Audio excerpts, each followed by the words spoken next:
Hi, folks. How are you? Everybody doing okay today? As we head into the weekend, we kick it all off with it's a weekly tradition that everybody has come to know and love, except for Snerdley. It's Friday. Let's go. Now, from sunny South Florida, it's Open Line Friday. Oh, yeah. Oh, yeah. Boom or bust on Open Line Friday. Monday through Thursday, we only talk about what I care about. If you don't talk about what I care about, it's no go. On Friday, whatever you want to talk about is fine, even if I don't care about it. Feel free. And it could be a bomb. It has, I don't know, last one I could. We talked about this last week. There's been really only one in the 23 years. There's only been one bomb, but boy, it was a big one. I mean, it was huge, and it was fairly recent. Still feel the effects of it. In fact, Snerdley just said to me, look, can we make a behind-the-scenes change that nobody knows about? I said, what change? Can you don't make me put up seminar liberals on Open Line Friday, because that's when they all come out of the woodwork. And I said, well, but we got the rules. Whatever you want to talk about. I know. It actually, the problem with seminar liberals is not that they're snarky and all that. It's just that they're predictable and boring. Well, I tell you what. You do what you want to do in there and just don't tell me. All right? So I just, what I don't know is essentially something that doesn't happen. That's right. If I don't know about it, it didn't happen. So anyway, but other than for you seminar liberals, I mean, the point of Open Line Friday is to open it up to things outside the normal daily discussion, or if you have a point that you want to make that you don't think has been made about something, or if you just have a question or comment, like what kind of toothpaste, I mean, anything is fair game. You'd let that through, wouldn't you? It's Open Line Friday. You got to let that stuff through. All right. And again, telephone number is 800-282-2882. The email address, lrushbo@eibnet.com. I have here a series of sound bites. They're from MSNBC. Lawrence O'Donnell interviewing Herman Cain. 1, 2, 3, 4, 5 of them. And our policy here, ladies and gentlemen, is not to include on our sound bites the employee of the network. We just use the guest. It's primarily about fair usage. For example, Lawrence O'Donnell doesn't work here. He works at MSNBC, and so what happens on his show within time constraints is fair for us to use, or free for us to use under fair usage rules, but we've always drawn the line at actually using the talent, unless it's just a quick sentence or two. And I'm going to abide by that because it's a broadcast courtesy as well as anything else.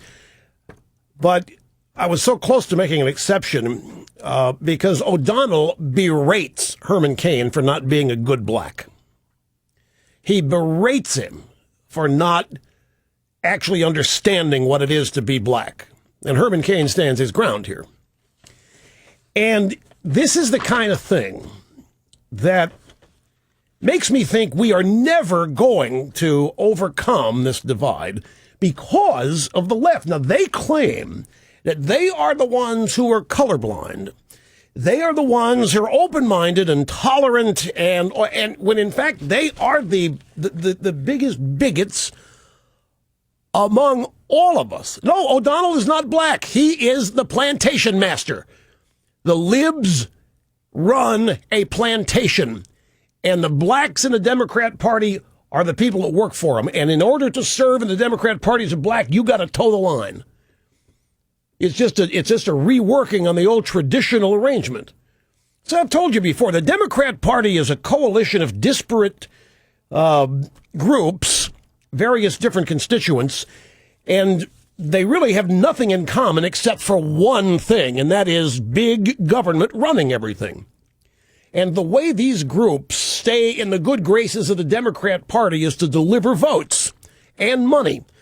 So in the case of the Reverend Jackson and the whole Civil Rights Coalition, from People for the American Way to whatever the groups are, Jesse Jackson gets his seat at the Democrat Party power table by delivering votes and money and talking up the cause.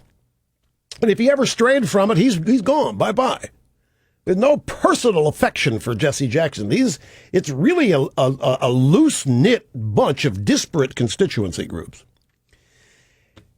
But when you hear some of these questions and Herman Cain's answers, you'll understand, if you don't already, I'm sure you do, that the left is never, for all their talk about colorblindness and want to get rid of America's original sin of slavery and get rid of their white guilt, it ain't going to happen if the black is a Republican. It ain't going to happen if the black is a conservative. Let me give you an example. Here is a question. This is last night. The last word is the name of O'Donnell's show, and he's talking to Herman Cain. He says, the book you're selling down there at Barnes & Noble today, you write the civil rights movement was a few years in front of me. I was too young to participate when they first started the freedom rides and the sit-ins, so on a day-to-day basis, it didn't have an impact. I just kept going to school, doing what I was supposed to do, and stayed out of trouble. I didn't go downtown, try to participate in sit-ins. Counter to our real feelings, we decided to avoid trouble by moving to the back of the bus when the driver told us to. Dad always said, stay out of trouble, and we did. Where do you think black people would be sitting on the bus today if Rosa Parks had followed your father's advice? This is what Herman Cain said. My father was not giving Rosa Parks advice. You are distorting the intent of what I said. I was a high school student. The college students were doing the sit-ins. The college students were doing the freedom rides. If I had been a college student, I probably would have been participating. But if you are a high school student in the 10th or 11th grade, you're under 18 years of age, you didn't need to get arrested and be in the middle of that. That was the intent of what I said relative to me not being involved.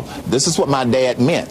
It was not prudent for a high school student to be in the middle of what was going on in terms of those demonstrations. Then O'Donnell says, Mr. Cain, in fact, you were in college from 1963 to 67 at the height of the civil rights movement, exactly when the most important demonstrations and protests were going on. You could easily, as a student at Morehouse between 63 and 67, actively have participated in the kinds of protests that got African Americans the rights they enjoy today. You watched from that perspective at Morehouse when you were not participating in those processes. You watched black college students from around the country, white college students from around the country come to the South and be murdered fighting for the rights of African Americans. Do you regret sitting on the sidelines at that time? Let me ask you a question. Did you expect every black student in every black college in America to be out there in the middle of every fight? The answer is no. So for you to say, why was I sitting on the sidelines? I think that is an inaccurate deduction that you are trying to make. You didn't know, Lawrence, what I was doing with the rest of my life. You didn't know what my family situation may have been. Maybe, just maybe, I had a sick relative, which is why I might not have been sitting in or doing the freedom rides. So what I'm saying, Lawrence, is, with all due respect, my friend, your deduction is incorrect and it's not logical, okay? Okay, you see where this is going. He's not authentic. He didn't march. He didn't protest. He didn't get mixed up in all of that. So he's not really black. He wasn't interested in that. He didn't. Well, no, they've. How come he didn't ask Obama? Because they have asked. They've. Why do you? They did during the 2008 campaign. They made all kinds of references to the fact that Obama didn't do any of this. The fact that Obama wasn't down for the struggle was. Remember, that's why Sharpton early on was not for Obama. Where do you think the Magic Negro thing came from? That columnist in the LA Times, because Obama wasn't authentic. He wasn't down for the struggle. And when he went to Selma and started talking about how his dad was inspired by what went on there and started talking in a black dialect the same day Hillary said, I ain't no way, Todd. And these people routinely insult their audiences. Hillary, Obama using the black dialect. But that was something that Obama had to overcome. There was, I mean, the media didn't give him any trouble. It was individual, like newspaper columnists, Sharpton. Sharpton was also, don't forget, you had Biden back then talking about, finally, we Democrats have got a clean and articulate black guy. And Sharpton said, what do you mean? I take showers every day. I can talk. People forget this, but Sharpton was not on board this campaign from the get-go. Anyway, you see where this is going? Lawrence O'Donnell is telling Herman Kennedy, you're not black enough. You're not authentic. Why weren't you down there marching, get your head cracked open like everybody else? Next question. I gave your book a fair reading, Mr. Kane. I didn't read anything about a sick friend. What I read was a deliberate decision to not participate in the civil rights movement, the civil rights protests, and I read a misleading sentence that indicated that in time, you were in high school at the time, when in fact you were in college from 63 to 67, right when it was happening in Atlanta. Lawrence, I'm going to try this one more time. I graduated from high school in 1963. Okay, I didn't start college until the fall of 1963. Now, I don't understand why you are trying to make a big deal out of this small point when we have an economy that is on life support. We got 14 million people out of work, and you want to try and deduce something that is incorrect from my words in my book. Okay? Let me remember when I said back during the campaign, 2008, everybody was saying, if we elect Obama, Rush, we can pretty much wipe the slate clean. I mean, that'll end racism and just erase and make up for all those horrible years of slavery and everything. And I said, no, it won't. It's going to make it worse. It is going to get worse because any disagreement with Obama is going to be chalked up to racism. Any controversy over policy whatsoever is going to be chalked up to racism. Any opposition at all chalked up to racism, I said. And has that not happened? Tea Party, who are they? Bunch of racists. Everybody disagrees with Obama is a racist. We're never going to overcome this, folks. The left can't afford for us to overcome. The left needs this argument. The left needs this nation roiled over this. The left needs perpetual white guilt over it. And so the election, if it were to happen, of a Republican black, contrary to what the popular sentiment might be, you think of the treatment Clarence Thomas has gotten,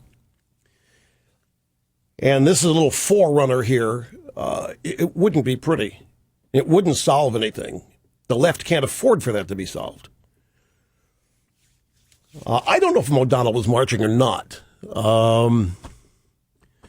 A lot of white people today claim they were there marching. Some were and some weren't. But you can't ask Lawrence O'Donnell where he was because he's the journalist, see. What journalists have in their own minds an immunity from any examination of the way they live or have lived. It's not about them. So the next question from Lawrence O'Donnell. A recent NBC Wall Street Journal poll showed overwhelming bipartisan support for increasing taxes on income over $1 million. It's 81% support for increasing taxes for incomes over $1 million. Has the Democrat Party somehow managed to brainwash 81% of the American people into supporting that idea? The answer is yes. The Democrats have succeeded at brainwashing a lot of the American people. First of all, taxing people more that make over $1 million isn't going to solve the problem. Secondly, they have just taken class warfare to another level. When for decades you are telling the American people that we ought to take more from the rich in order to help pay off our debts, but yet the debts don't get paid off, they are just playing the class warfare card. I would counter that, Lawrence, with 50% of the taxpayers now pay 97% of the taxes. So I think that's pretty fair already. Right, so here's O'Donnell. Mr. Kane, you've also said in the past that African Americans have been brainwashed into voting for Democrats.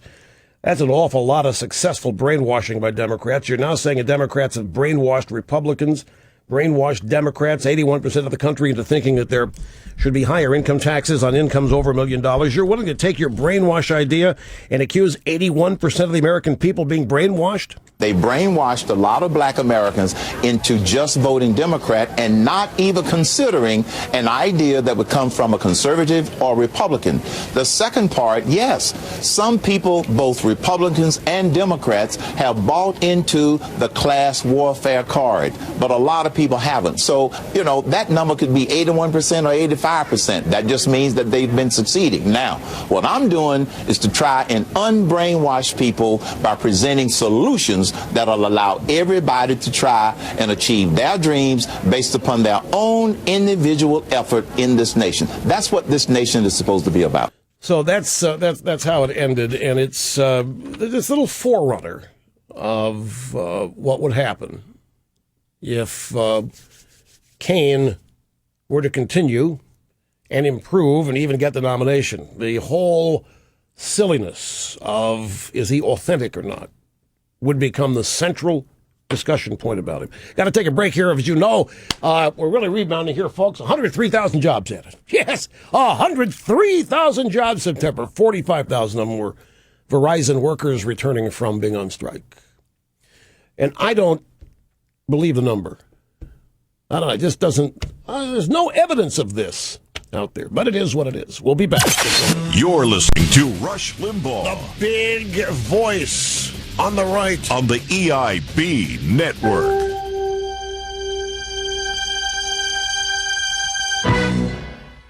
I want my Al TV. I want my Al TV. And you'll want your Al TV too. Hi, I'm Al Gore. Remember me? Now I've got my own cable TV channel called Al TV. Al TV, committed to being young and irreverent. Cool, huh? We'll discuss the issues that you care about, like global warming. This is the sound of a cow threatening the world. They used to love that when I was vice president. Call your cable operator and demand Al TV. That's G-O-R-E. Youthful and irreverent, kind of like a radio shock jock. With short hair. It's Al TV. I know you'll remember this. I'm the one who stuck his tongue down Tipper's throat at the convention. Ew. Tell those money-hungry cable operators you want your Al TV. I want my Al TV. The 1950s. You wanted to see me, Principal Smith? Jimmy, take out your wallet. My wallet? What is that circle imprinted on the side? Nothing, sir. Don't give me that. It's one of those C things. A condom? Don't take it out right now. I certainly hope you weren't planning to use the thing. No, sir. You won't now. I'm taking that C thing and destroying it. Yes, sir, but just one thing. Don't tell my parents. The 1990s. You wanted to see me, Principal Smith? Yes, Jimmy, take out your wallet. My wallet? What is that circle imprinted on the side? I don't have a circle. Just as I thought. Put this in your wallet right now. This C thing? It's a condom, Jimmy, and you better make plans right now to use it. Yes, sir. I won't destroy your faith in me. Good, Jimmy, but just one thing. Don't tell your parents. This message has been brought to you by Bungee Condoms, celebrating 40 years of progress. From being hidden in your dad's wallet to being handed out in your schools. Bungee Condoms, where quality is more than just a word. It's a slogan. Be an army of at least one. By volunteering for duty as a DNC seminar caller, you'll receive advanced basic training from our sensitive, caring professionals. What's your number, soldier? 1-800-282-2885. How you gonna make it past the call screener if you don't know the number? Drop and give me 20 on the rotary dial. The rest of you, repeat after me. I love your show, and I always agree with you. And I voted for Bush. And you'll earn promotions and medals. Son, we're very proud of you. What's that medal for? This one's for touch tone. This is for getting past the call screener, and this big one here is for actually talking to the host and flawlessly saying, I love your show, I always agree with you, and I voted for Bush. Be on radio and say what we want you to say. All scripts provided by the Democratic National Committee. Help us take back our monopoly on public opinion. Volunteers especially needed from noon to 3 Eastern. Most Americans think that illegals should head back home. We used to think so too, till we realized illegals could pay 21% interest on their credit cards, just like the gringos. Introducing the all-new Bank of Amigo card. The Bank of Amigo card is the best friend an undocumented worker ever had. Packed with special features like bonus points for every day you're in our country. Good towards health care, border crossings, college education, fake IDs, and so much more. And the Bank of Amigo card is the only card endorsed by Senator John McCain. If you need cash and can't wait till mañana, then the Bank of Amigo card is for you. Plus, the more you owe, the less likely you are to be deported. There's no immigration check, no social security number required. Just sign your name, or anybody else's, on the dotted line. Caramba! It's easier than sneaking in. Thanks, Bank of Amigo. The Bank of Amigo card, because when it comes to money, we're all amigos.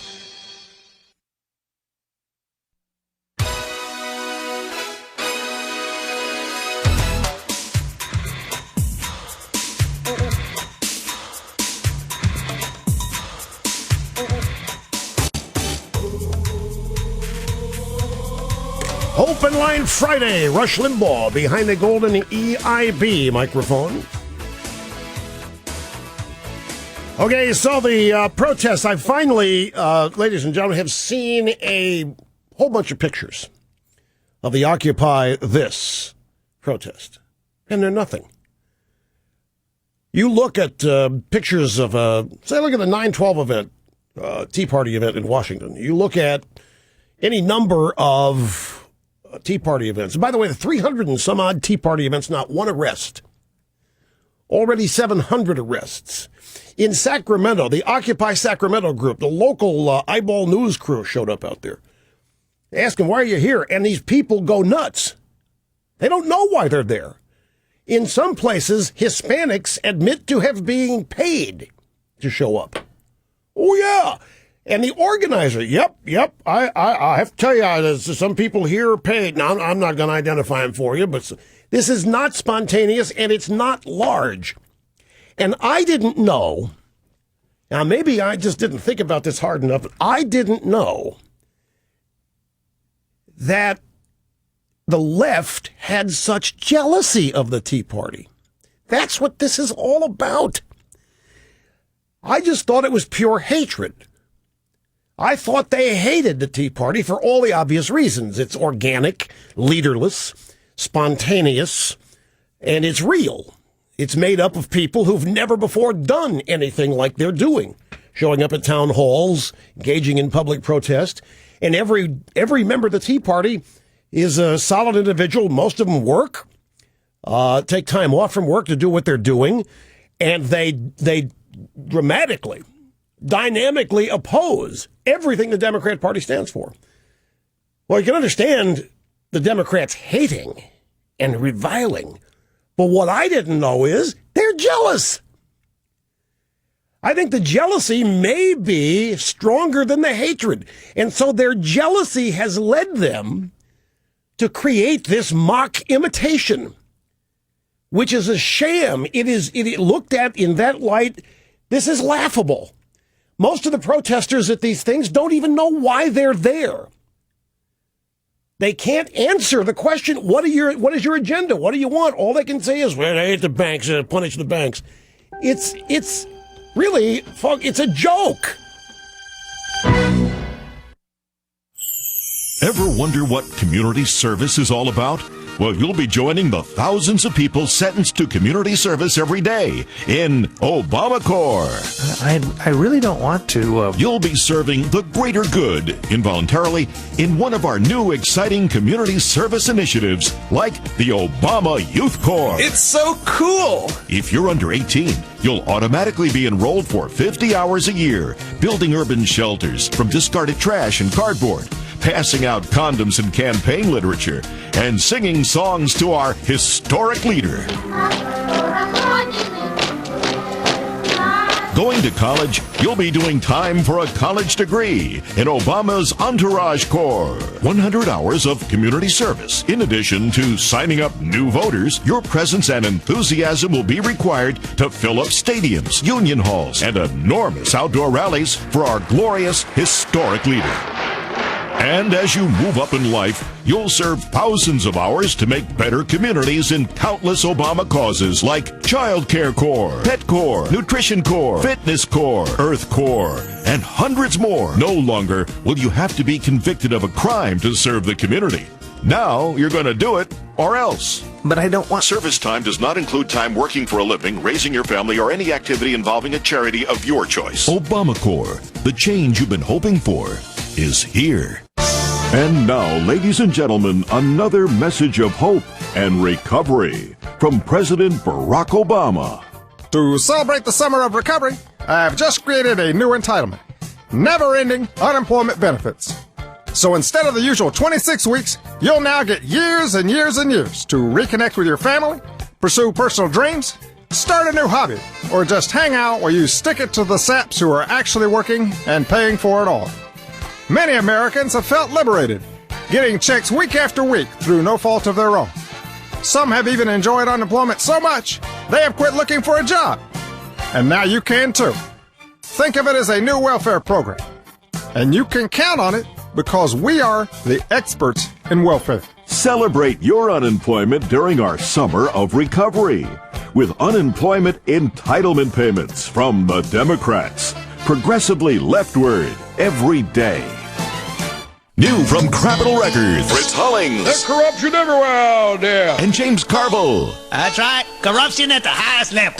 Too much corrupting going on out there. Dueling Bozos. We all know what's causing it. Hollings and Carville together for the first time. So much corrupting going on there, and it's even corrupted me. Singing the only tune they know. Yeah, everybody's guilty. I mean, come on. Nothing we can do about it no matter where we go. We go to breakfast, we go to Wednesday afternoon square dances. We need to change the law. I never even knew the word exacerbate until I came to Washington. I went down to that barbecue. Wasn't that in the Star Report? Why was LBJ here? Who the hell cares anymore anyway? All I know is that it was corrupt then and it's exacerbating now. Yeah, all they're out there doing is talking about Buddhist monks. They found this woman guilty. Guilty of what? So what are you doing about it? So what am I doing? I'm trying to pass a constitutional amendment to make sure that nobody can give any money to politicians. Especially politicians that fly the confetti flag. I flew that flag, I flew it proudly. That the as far as I'm concerned, George Bush is the one who's got to explain it. That's how out of whack it is. It's so corrupt, so exacerbating that a breach truck had to bring in a pork-flowing barbecue with a bunch of contributors nobody he's ever met. Until we get going, from day to day, after day. Nothing is going to get Dueling Bozos. Available wherever this record is sold.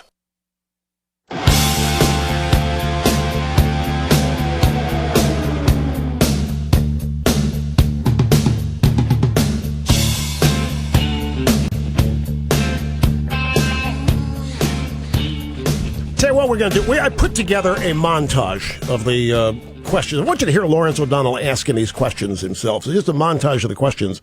You've heard Herman Cain's answers. You heard him stick to his guns. But basically what you have here, folks, this is Herman Cain's going to face this from here on out, regardless how high he goes, how far he goes. The die's been cast now. He's going to be baited. He is going to be insulted just because he's black. They are going to get away with racism. And Lawrence O'Donnell proves it, illustrates it. The left will get away with racism. Herman Cain, unqualified. He is not the right kind of black. He won't behave the way liberal Democrat masters demand that their black people behave. Herman Cain not down for the struggle. Herman Cain's father not down for the struggle. Herman Cain's father didn't care that black people were getting beat upside the head. He's not a real black. And who gets to determine who a real black is? Democrat Party, the American left. So here's a montage of Lawrence O'Donnell's. It's the same thing with Clarence Thomas. You know, people back then in the early 90s didn't understand why. I mean, this went further than the fact that Clarence Thomas was conservative. I mean, these people that were opposing Clarence Thomas were, and by the way, it's ginning back up. over Obamacare. Clarence's wife, Ginny, had a website. She worked with the Heritage Foundation trying to say that she was out doing things in the political arena he wasn't telling anybody about, might taint his view on things, would try to pressure him to recuse himself. When actually, if anybody needs to recuse themselves of the Supreme Court in Obamacare, it's Selena Kagan, who actually tried cases before the Supreme Court on behalf of the administration about Obamacare and related matters. But anyway, it's all about, in Clarence Thomas's case, it was purely and simply about the Civil Rights Coalition. That was the Thurgood Marshall seat, as it was known. And the fear was, Clarence Thomas has confirmed, he then becomes automatically the most powerful, influential black man in America. And he's not a Democrat, and he's not a liberal. And he didn't get anywhere using the recipes and the mandates of the left, affirmative action, protest march, all that. He didn't do any of that. So he's not qualified. He's not real black. He wasn't authentic. Can't have that. So it was bring out the pubic hair on the Coke can time, whatever they come up with. And then that gave birth to this silly notion, the seriousness of the charge. No, actually, that was the second prominent time it had been used. The first time the seriousness of the charge excuse was used was when this sicko named Gary Sick at Columbia University wrote a book claiming that George H.W. Bush, while vice president for Reagan, flew over to Paris in an SR-71 and made a secret deal with the Iranians to not release the hostages before the election. So he puts it in the book. There's no evidence for it. Tom Foley, Speaker of the House, despite the fact that there's no evidence, the seriousness of the charge requires us to investigate. And they investigate, they found nothing because it's not possible. So the seriousness of the charge came up again with a pubic hair and a Coke can with Anita Hill and X-rated videos and stuff. I mean, pulled out all the stops because of the threat a non-authentic black presents the Democrat president. Same thing here with Herman Cain. If a conservative black's ever elected president, folks, you're going to see genuine racism every day from the highest institutions of the media and the Democrat Party. It would be horrible. It would just be sick. So here's a montage. Rather than hear me read Lawrence O'Donnell's questions, here's a montage of the questions he asked Herman Cain. Where do you think black people would be sitting on the bus today if Rosa Parks had followed your father's advice? You watched from that perspective at Morehouse when you were not participating in those processes. You watched black college students from around the country and white college students from around the country come to the South and be murdered fighting for the rights of African Americans. Do you regret sitting on those sidelines at that time? Well, I gave your book a fair reading, and I didn't read anything about a sick friend. What I read was a deliberate decision to not participate in the civil rights movement and the civil rights protests, and I read a misleading sentence that indicated that in time you were, that what you tried to say here in the show, that you were in high school at that time, when in fact you were in college from 1963 to 1967, right where it was happening, in Atlanta, Georgia. So what? You see, Herman Cain is now disqualified because he didn't march, and his father didn't march. And apparently they didn't want to.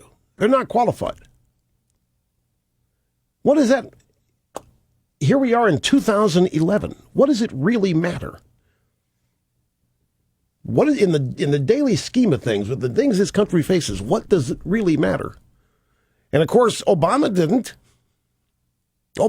They tried to create a story linking his father to the Great March in Selma. it was a joke. So baiting him, putting him down, it's all happening. It's partly because his book is out, but also because he's shooting up in the polls.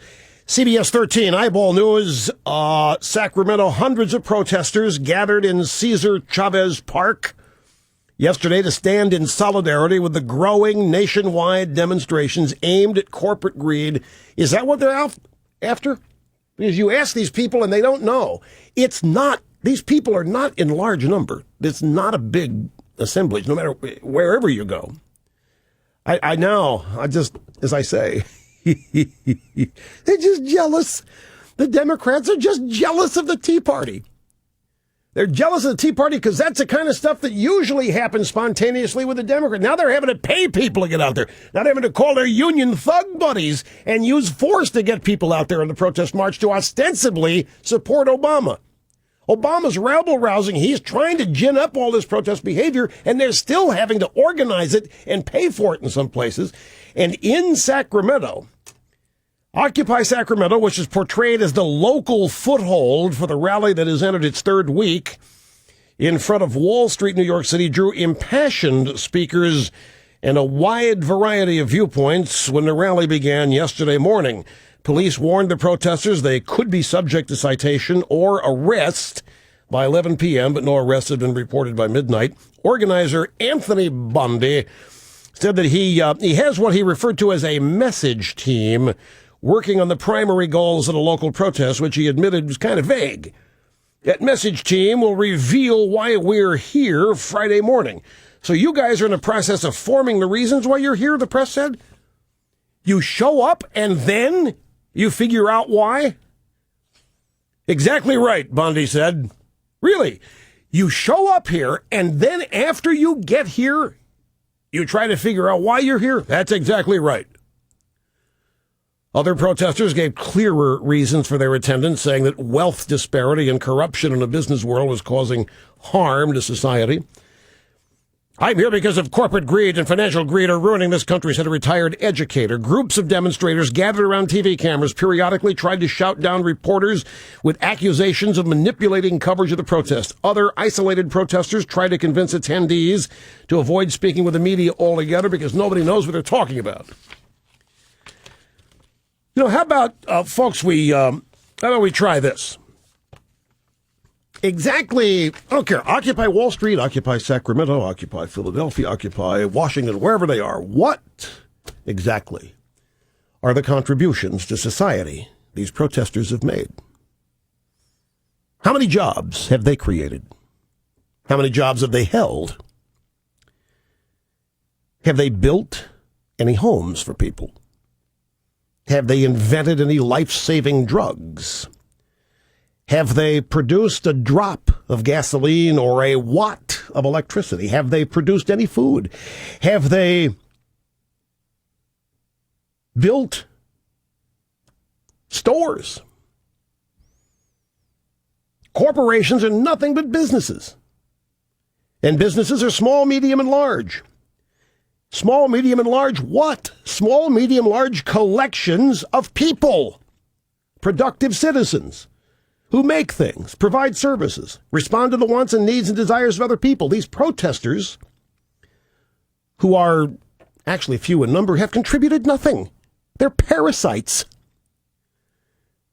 They're pure, genuine parasites. Many of them are bored trust fund kids, obsessed with being something, being somebody, meaningless lives. They want to matter.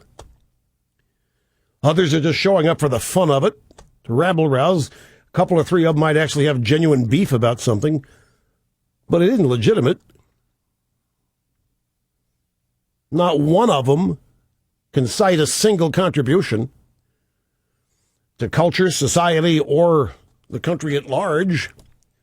They sit around and, I just saw a picture of a large group of people, this thing with one guy using an Apple laptop. And I'm like, where did this guy get that? Who bought that for him? Who made it for him?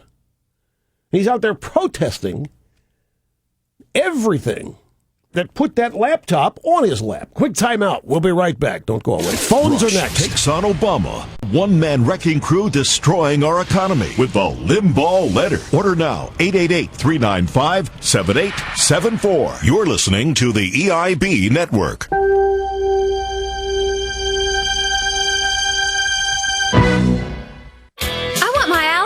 I want my Al TV! And you'll want your Al TV too. Hi, I'm Al Gore. Remember me? Now I've got my own cable TV channel called Al TV. Al TV, committed to being young and irreverent. Cool, huh? We'll discuss the issues that you care about, like global warming. This is the sound of a cow threatening the world. They used to love that when I was vice president. Call your cable operator and demand Al TV. That's G-O-R-E.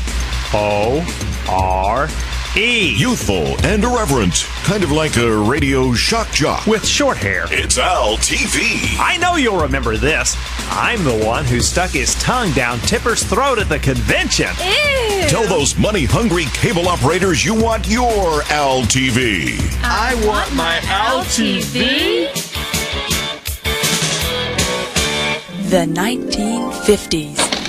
You wanted to see me, Principal Smith? Jimmy, take out your wallet. My wallet? What is that circle imprinted on the side? Nothing, sir. Don't give me that. It's one of those C things. A condom? Don't take it out right now. I certainly hope you weren't planning to use the thing. No, sir. You won't now. I'm taking that C thing and destroying it. Yes, sir, but just one thing. Don't tell my parents. The 1990s. You wanted to see me, Principal Smith? Yes, Jimmy. Take out your wallet. My wallet? What is that circle imprinted on the side? I don't have a circle. Just as I thought. Put this in your wallet right now. This C thing? It's a condom, Jimmy, and you better make plans right now to use it. Yes, sir. I won't destroy your faith in me. Good, Jimmy, but just one thing. Don't tell your parents. This message has been brought to you by Bungee Condoms, celebrating 40 years of progress. From being hidden in your dad's wallet to being handed out in your schools. Bungee Condoms, where quality is more than just a word. It's a slogan. Be an army of at least one. By volunteering for duty as a DNC seminar caller, you'll receive advanced basic training from our sensitive, caring professionals. What's your number, soldier? 1-800-282-2885. How you gonna make it past the call screener if you don't know the number? Drop and give me 20 on the rotary dial. The rest of you, repeat after me. I love your show, and I always agree with you. And I voted for Bush. And you'll earn promotions and medals. Son, we're very proud of you. What's that medal for? This one's for touch tone. This is for getting past the call screener, and this big one here is for actually talking to the host and flawlessly saying, I love your show, I always agree with you, and I voted for Bush. Be on radio and say what we want you to say. All scripts provided by the Democratic National Committee. Help us take back our monopoly on public opinion. Volunteers especially needed from noon to 3 Eastern. Most Americans...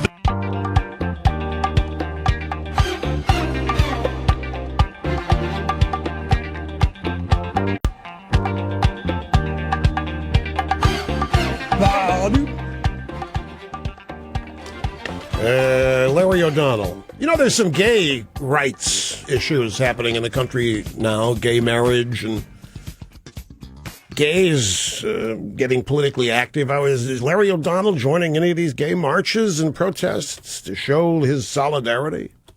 Or does he not care? He's a journalist. I'm sorry, you can't ask those. Journalists are immune from any comparison of their way they live their lives to the way they report on how others live theirs. Joe in Albany, as we start with you on Open Line Friday today. Hello. Hey, Russ, I was telling that I was saying that the Republican Party is the biggest affirmative action organization for black people in America. As long as you're willing to pretend that, you know, racism doesn't exist and betray your race, you're welcomed with open arms. I mean, imagine if, say, Ruth Bader Ginsburg had $700,000 in spousal income from MoveOn.org, and then they rolled on some huge bill that MoveOn.org had before them, say like the Citizens United decision, and Ruth Bader Ginsburg had fraudulently not declared her spouse's income from MoveOn.org, there'd be impeachment hearings in the House right now. We're not seeing any of that with Clarence Thomas, and that's exactly what happened. His wife took $700,000 from the Heritage Foundation. He went and ruled on Citizens United, which Heritage Foundation had a hand in, and it's radio silence from you guys. What did Heritage have to do with Citizens United? his wife worked at Heritage. What did Heritage have to do with Citizens United? They wanted to see it repealed. So did I. So his wife took it. So did I. You know what? I've had dinner with Ginny Thomas, and I think I bought it. So you're telling me that Ruth Bader Ginsburg could take $700,000 from Move On, roll on issues? I'm going to tell you here that if you want to open this door, I'll guarantee you I can find more examples of this kind of chicanery on the left than you can cite. I can find more conflicts of interest. And plus, this is the problem with taking calls from people like you. I don't know how to deal with people like you. There's no talking to you about that. This is a call. You want to get rid of Clarence Thomas because you know a worthless, unconstitutional piece of legislation might be overturned, might be declared unconstitutional. And you don't want that. You want an unconstitutional piece of legislation to be declared legal and constitutional. And so you'll follow whatever Pied Piper type advice you get from these left-wing blogs that you read in order to support the supposition that what's illegal should be made legal. There is nothing constitutional about the individual mandate, and it doesn't, all these little side issues that you want to try to come up with here to distract from what's really going on is exactly why this country is never going to make any progress whatsoever as long as people like you have any power. Because your aim is to tear down this country and to destroy it and remake it in an image that nobody wants and nobody would enjoy. This is pure inanity. And I say certainly you asked me, what would I say to these protesters? It's like talking to a brick wall. Anyway, who's next? Where are we going next? Louis in Denver. Welcome to the EIB network, sir. Hello. Dittos, Rush. Herman Cain's comment about a third of the black will think for themselves. I don't think it's a black thing. I think it crosses all lines. I'm white. I've tried for a long time to talk about conservative topics with my friends, and they all agree on the surface. When you ask them specifics, when it comes down to it, I ask if you're voting Republican. No, I'm a Democrat. So the brainwashing is everywhere. And I'll state a poll. With today's economy going on, with what's going on in today's economy, how could 40% of the people be happy or approve with what the president's doing? And I would like to see Herman not run from it, to use it, turn it on and go, tell me one thing that they're doing that the president is doing that you like. Nobody will be able to answer it. Well, the reason they won't answer it is because they don't want to admit to you that they're happy to be on the dole. They don't want to, you got 40%, 47% of the people not paying any income tax, for example. The statistics of the number of households that get some sort of assistance from the government, it's shocking. The Democrat Party has been very successful for the last 80 years, 50 years, whatever, in creating a whole bunch of dependents. And I don't think it's as bad as everybody else thinks. 2010, the midterms 2010 wouldn't have happened. Obama wouldn't have happened if the truth about him and his policies had been part of the campaign. No liberal will ever win a national election being honest about who they are. So this percentage of people have been brainwashed of the total population is not true. And there are more and more people waking up because they see exactly now what liberalism is. I'm hopeful about this. I just hope that we get a fearless, strong conservative nominee to go along with the current situation, because Katie barred the door. That could blow the roof off. We'll be right back. Nothing but the truth. Rush on the EIB network. I want my Al TV. I want my Al TV. And you'll want your Al TV too. Hi, I'm Al Gore. Remember me? Now I've got my own cable TV channel called Al TV. Al TV, committed to being young and irreverent. Cool, huh? We'll discuss the issues that you care about, like global warming. This is the sound of a cow threatening the world. They used to love that when I was vice president. Call your cable operator and demand Al TV. That's Youthful and irreverent. Kind of like a radio shock jock. With short hair. It's Al TV. I know you'll remember this. I'm the one who stuck his tongue down Tipper's throat at the convention. Ew. Tell those money-hungry cable operators you want your Al TV. I want my Al TV. The 1950s. You wanted to see me, Principal Smith? Jimmy, take out your wallet. My wallet? What is that circle imprinted on the side? Nothing, sir. Don't give me that. It's one of those C things. A condom? Don't take it out right now. I certainly hope you weren't planning to use the thing. No, sir. You won't now. I'm taking that C thing and destroying it. Yes, sir, but just one thing. Don't tell my parents. The 1990s. You wanted to see me, Principal Smith? Yes, Jimmy. Take out your wallet. My wallet? What is that circle imprinted on the side? I don't have a circle. Just as I thought. Put this in your wallet right now. This C thing? It's a condom, Jimmy, and you better make plans right now to use it. Yes, sir. I won't destroy your faith in me. Good, Jimmy, but just one thing. Don't tell your parents. This message has been brought to you by Bungee Condoms, celebrating 40 years of progress. From being hidden in your dad's wallet to being handed out in your schools. Bungee Condoms, where quality is more than just a word. It's a slogan. Be an army of at least one by volunteering for duty as a DNC seminar caller. You'll receive advanced basic training from our sensitive, caring professionals. What's your number, soldier? 1-800-282-2885. How you gonna make it past the call screener if you don't know the number? Drop and give me 20 on the rotary dial. The rest of you, repeat after me. I love your show, and I always agree with you. And I voted for Bush. And you'll earn promotions and medals. Son, we're very proud of you. What's that medal for? This one's for touch tone. This is for getting past the call screener, and this big one here is for actually talking to the host and flawlessly saying, I love your show, I always agree with you, and I voted for Bush. Be on radio and say what we want you to say. All scripts provided by the Democratic National Committee. Help us take back our monopoly on public opinion. Volunteers especially needed from noon to 3 Eastern. Most Americans.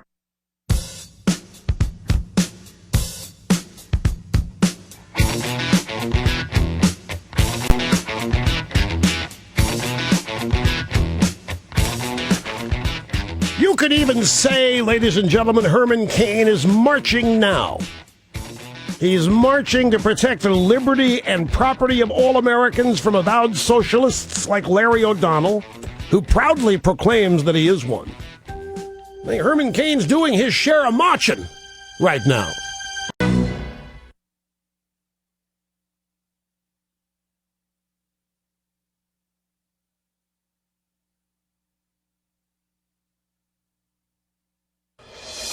New from I, Me, My, Mine Productions, the epic story of the man who shot Osama bin Laden.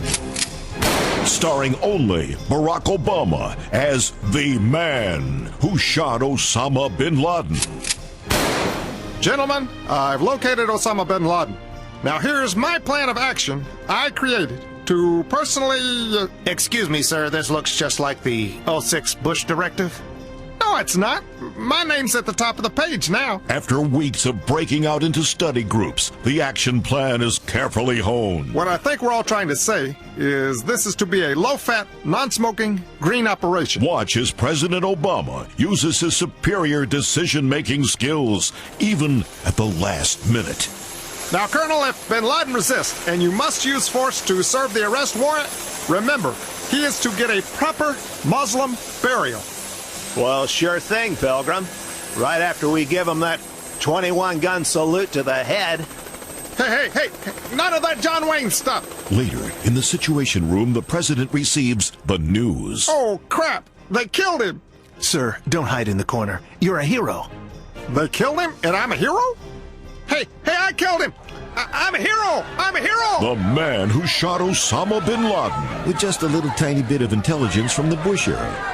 Yeah, that's me. I killed him. I did it. I did it. Playing day after day, 7 days a week in the mainstream press until the election.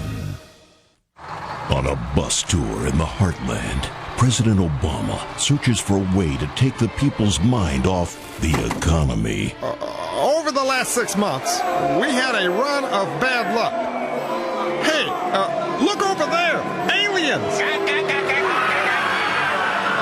A terrified nation just forgets everything Obama ever did in Aliens Attack. With incredibly useless special effects by Ben Bernanke. Paul Krugman calls it believable. James Carville gives it 1 finger up. Oh, hell, this ain't even as believable as Ken Starr versus Bill Clinton. I'm out of here. Aliens Attack. So real, you'll scream for more government. Hello? What, Harry? Can Nancy and I quit now? Nope. Keep going. I gotta get elected. Okay. When Aliens Attack. Coming soon to a swing state near you. Not to be considered a real campaign stop. So, what should we do about Iraq? Yes, Hamilton. I think we should talk to our adversaries. What a great idea! If we would talk to the terrorists, learn their hopes and fears, maybe we could find some common ground. And when we talk to the terrorists, surely they could tell us how many Jews should die so they'll calm down. If we just talk to the terrorists, show how nice we are, find a way that we can all agree. We could offer up some sovereign soil, maybe $100 oil. What a neat appeasement that would be.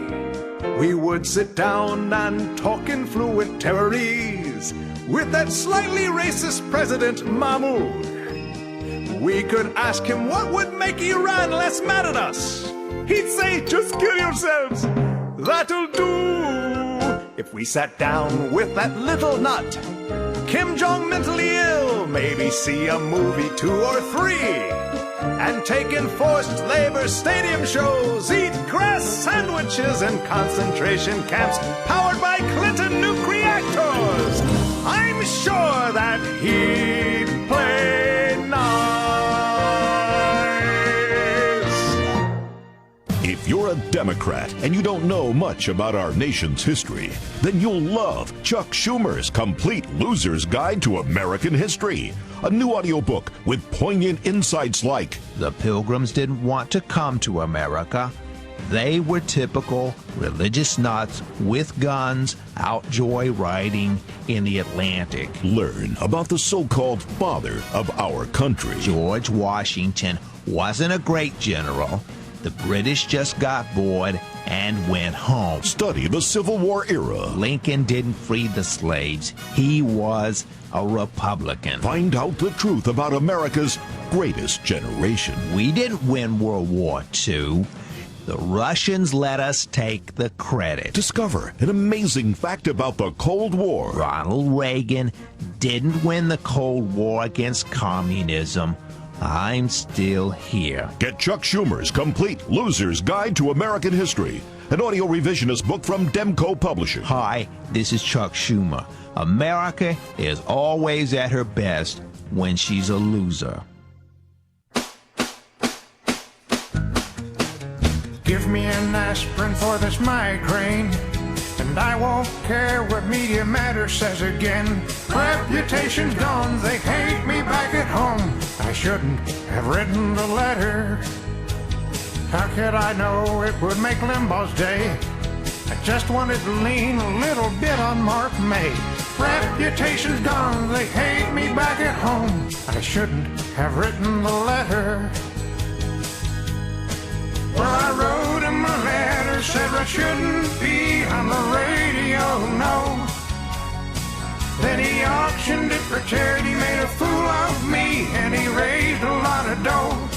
Anyway, yeah, give me an aspirin for this migraine, and I won't care what Media Matters says again. Reputation's gone, they hate me back at home. I shouldn't have written the letter. I shouldn't have written the letter. I shouldn't have written the letter.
The views expressed by the host on this program documented to be almost always right, 99.6% of the time. No change. The latest opinion audit from the Sullivan Group, my official opinion auditing firm. We have 100 people out there doing this. In Sacramento, it's Friday, folks. Let's go. And now, from sunny South Florida, it's Open Line Friday. And on we go. Telephone number 800-282-2882. The email address lrushbo@eibnet.com. It's Open Line Friday. There's something happening in the National Football League that intrigues me. Joe Namath is ragging on the Jets at least 2 times a week. And I'm trying to figure out why. Somebody in the Jets organization had to do something to Joe Namath, because Joe Namath is out there pulverizing the Jets. He's pulverizing draft choices, the front office, the way they're handling the quarterback, Mark Sanchez. Well, no, I don't think. No, he's not ripping players. He's ripping coaches in front office. But it just, every time he shows up at a meeting, he's got a new dig at the Jets. Now, Rex Ryan, the coach of the Jets, so I'm sorry, maybe we could sign Joe could be our second string quarterback, get in here and tell us how to do this. So, I was a picture 2 years ago during training camp. Apparently, Namath shows up every year. Now, the last time the Jets did anything with Namath, what was in the 60s, Super Bowl III. That's a long time ago. But Namath shows up at training camp every year to survey the scene, see what's going on, as though he never left the team. It's interesting. And I know, I can just bet you that when they see Namath's car arriving, oh, God, here he comes. He's going to act like we care what he thinks. Oh, geez, he's got to... Old Mr. Jet, the only guy who's won a Super Bowl, the albatross around it. He comes in, he surveys things, and he leaves. He's ragging on the team. And I think I don't know. I think it's funny. I don't know what it is. It has to be somebody the Jets did that ticked off Namath, because every time he's opening his mouth, speaking up. Folks, this first caller that we had today, with his Clarence Thomas, Ginny Thomas, Ruth Bader Ginsburg story, and who should be recused from the Supreme Court with Obamacare. By the way, we mentioned a couple of possibilities as to why the regime has asked for a quick review and decision from the Supreme Court on Obamacare. And I want to throw out another possibility. Given where Obama is in the polls, and folks, it is much worse than the state-controlled media polls indicate. I think it's disastrous. Simple logic would tell us it's disastrous. We're on the verge of a depression. The idea that the incumbent president has a chance to be reelected is absurd in those circumstances. Yet the media narrative each day is, of course, just the opposite, because Obama's their guy and so forth. But I mean, it's this. There's literally nothing that recommends more of Obama. There's nothing that has happened. Larry O'Donnell berating Herman Cain. Herman Cain, if he has a chance, if he's ever elected president, is going to end up creating far more jobs than Obama ever has for black people. Look at what's happened to black unemployment rate since Obama has taken office. The Congressional Black Caucasians are livid at him. And they're openly saying if the president were white, they would be marching on the White House. The hell with this Wall Street bunch. So I think it's worse now. Now, we're still a year and away from the election, so anything can change, but nobody sees employment getting any better. Nobody sees the economy growth rate ratcheting it up in ways that would rescue Obama. So even the Democrat pollsters who are honest are talking about how, big a hill Obama has to climb here. So They asked for a quick review of Obamacare. One of two ways to look at it. They're either very confident they're going to win this thing, or given who Obama is, a community organizer who loves agitating people and who is probably very connected, if not personally, his regime to these Wall Street protests. And he's egging them on, and so's Biden. They're egging these people on. So there's a part of me that says Obama would love the court declaring Obamacare unconstitutional. I think Obama loves playing a victim. I think he would love to take that to the bank and say, see what they're doing to your free health care? You see what they're doing to your never-ending, the best health care bill in the world, your premiums, all the lies that have been told will come rushing back out, and they've all been taken away from you now. The evil Republicans and the conservative Supreme Court, and this is who they really are, and this is what they really want to do. They don't want you to have health care. They don't want you to have any money. They want the banks to have all the money. That's the campaign he's running now. And so if Obamacare is overturned, it adds to that. So you have to ask yourself, at this point, what's more important to him? Obamacare being fully implemented or being reelected? And I think that contrary to people who think, he's tired of it, job's beneath him, he's bored, but I don't buy any of that. I really think Obama can't wait for a second term. He's got unfinished business here. And he's on a roll.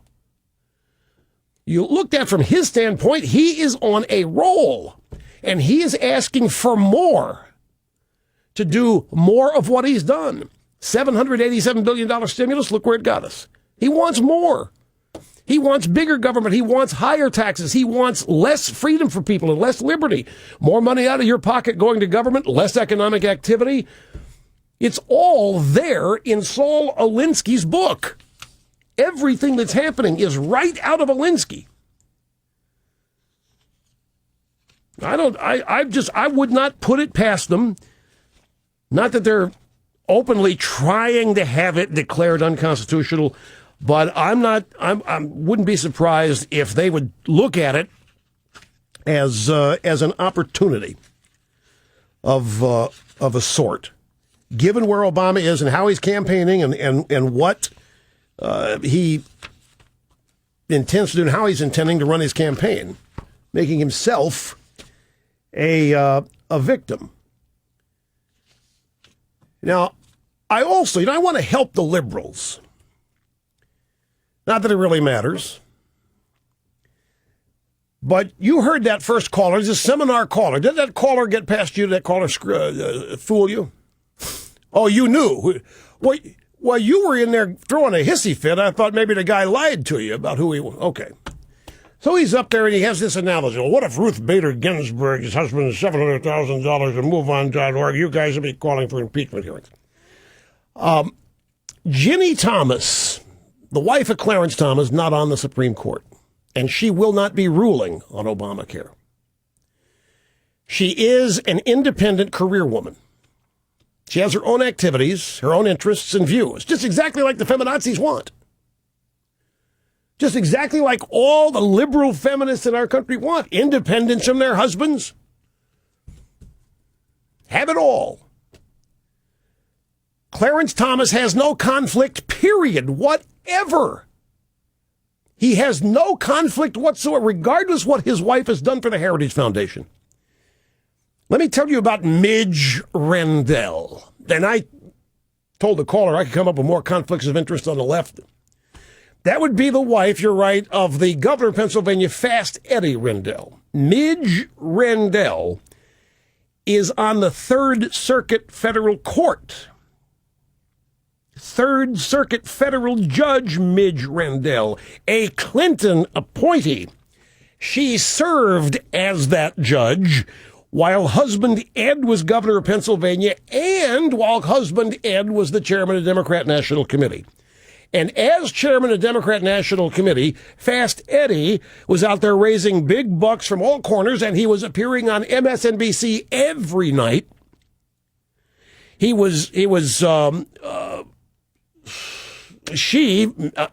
the judge, his wife ruling on all manner of issues in which a case could be made for conflict.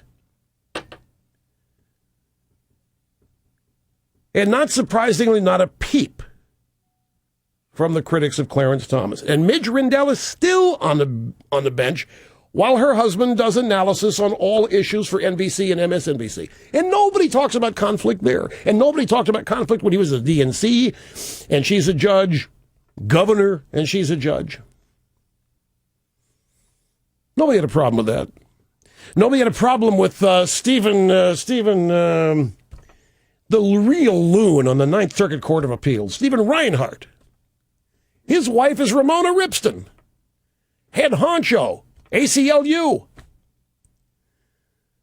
Nobody had a problem with that.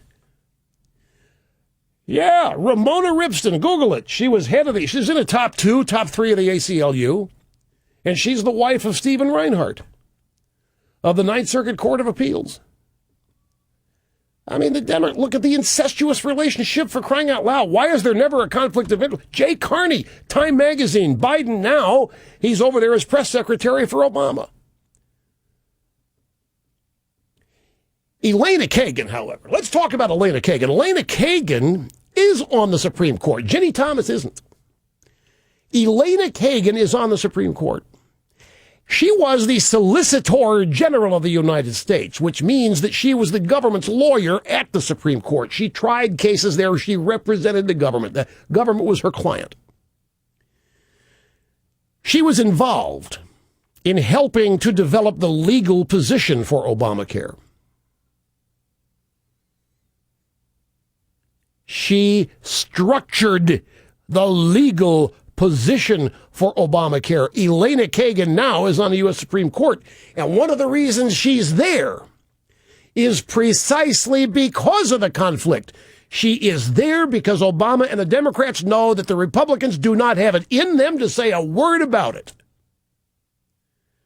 The Republicans are too gentlemanly. The Republicans want to be seen as the most reasonable people in Washington. And it is that, by the way, mentality and quest that led to Eric Holder getting 71 votes for confirmation in the Senate when everybody knew he had no business being Attorney General. But Obama was the Messiah. He was the one. It was a choice. Republicans didn't want to make any waves. It wasn't the time. And so go ahead and confirm mediocrity. And Elena Kagan, ditto. Confirm mediocrity. Obama wants her up there because she has a direct link to Obamacare, and she's a solid vote for it, regardless of the law. But she has an actual conflict, which is why she should recuse herself. Clarence Thomas does not have a conflict. Can't make a case that he has a conflict. All these efforts to try and neutralize Elena Kagan's conflict by bringing up Ginny Thomas is not going to work. We're not going to let it work. While we're on the subject of ethics,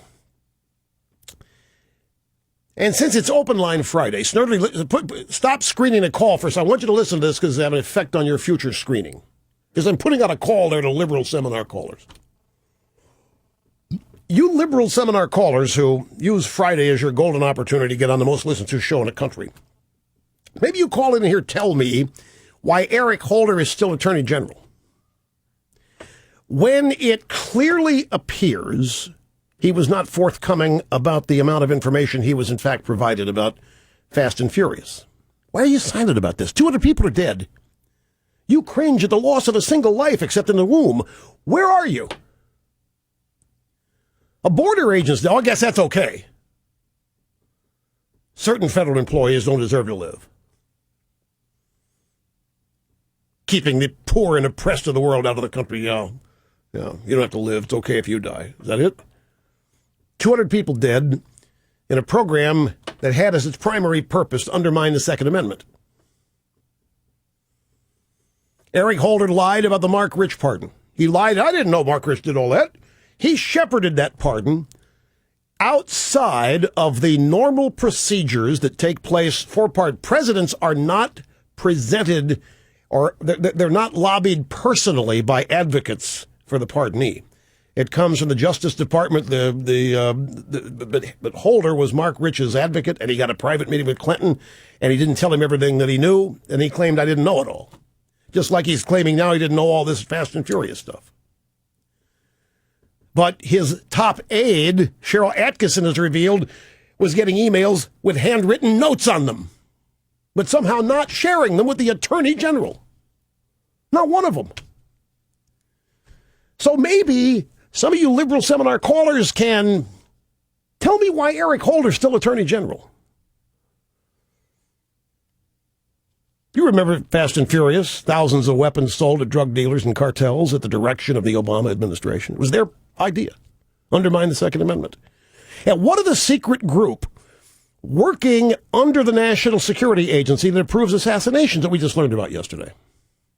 They can assign people to be killed. Nobody can do anything about it. I thought you liberals opposed stuff like this. I thought you opposed FISA because it involved intercepting terrorist communications overseas without a warrant. Well, here Obama has a secret group, no oversight of any kind, determining assassination targets. Why aren't you talking about that, liberal seminar callers? Why aren't you upset about that? You got the regime with a secret group can decide who lives and who dies with no oversight. Suddenly your moral outrage doesn't exist. Isn't that funny? What about the crony capitalism involving Solyndra? And the wanton giveaway. You worked up at the banks? How about Solyndra? Do you idiots realize how much this man is costing you and your kids? Resistance is futile. Rush on the EIB network.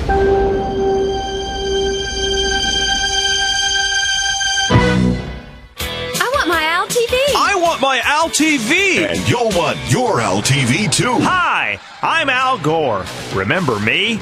Now I've got my own cable TV channel called Al TV. Al TV, committed to being young and irreverent. Cool, huh? We'll discuss the issues that you care about, like global warming. This is the sound of a cow threatening the world.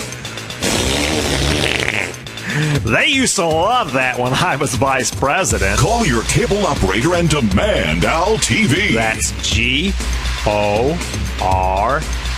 Youthful and irreverent. Kind of like a radio shock jock. With short hair. It's Al TV. I know you'll remember this.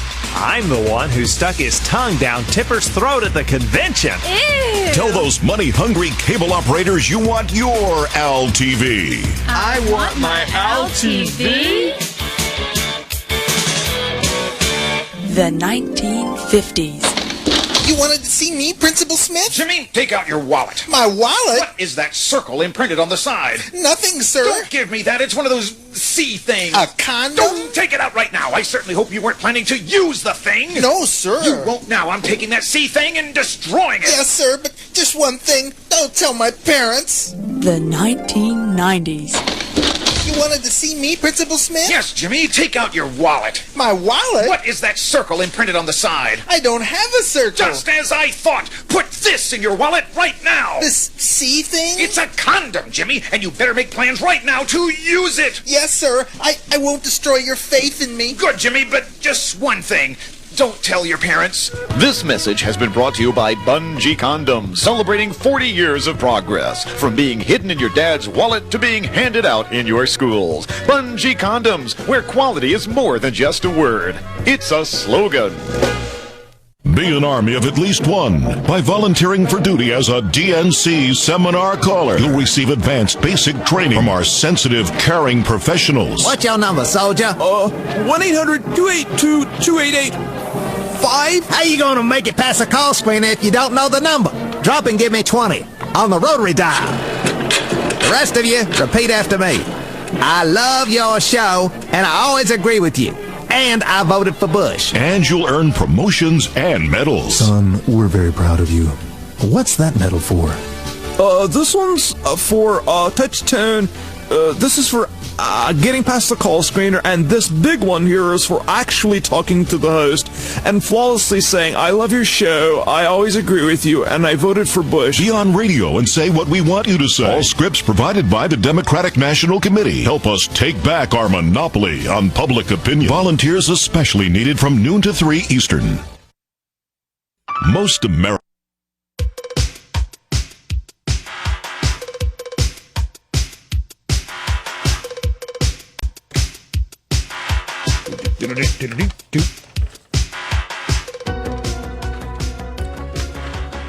Who's next? Chester, New York. Alan, it's Open Line Friday, and you're next. Great to have you with us, sir. Hello.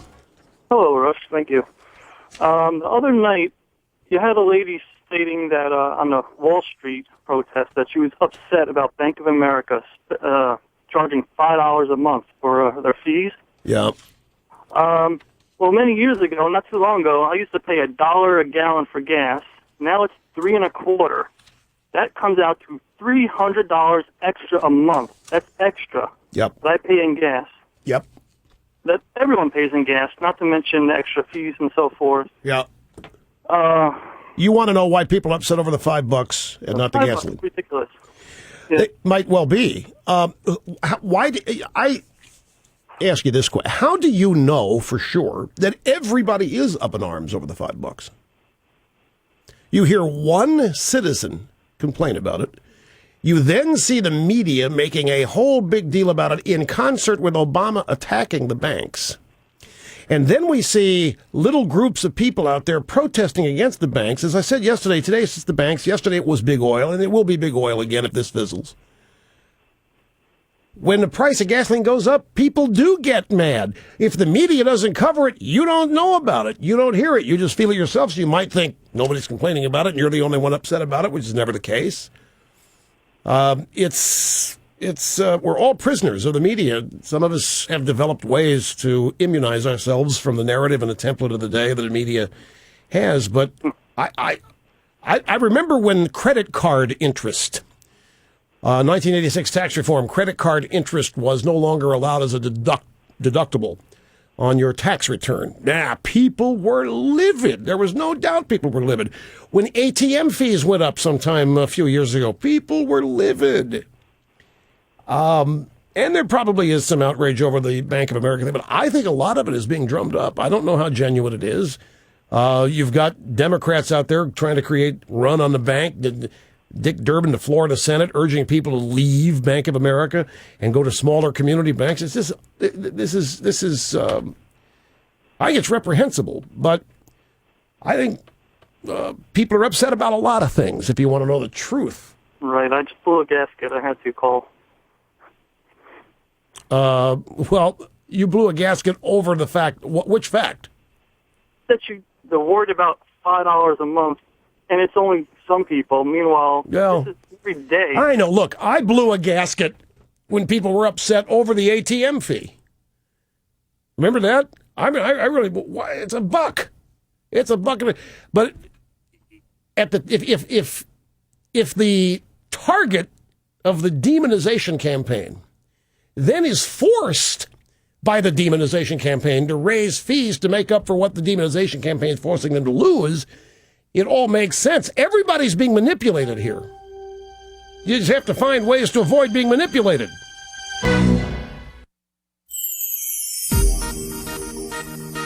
And now, Andy Griffith for Obamacare.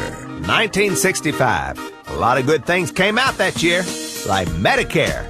And now we got us Obamacare. And this year, just like always, you're going to have your guaranteed benefits right up until the time you get sick. So all you old angry white folks out there joining the tea parties and protesting and all, just calm down and be a good cracker. Good cracker. Tell them the new rules, Barney.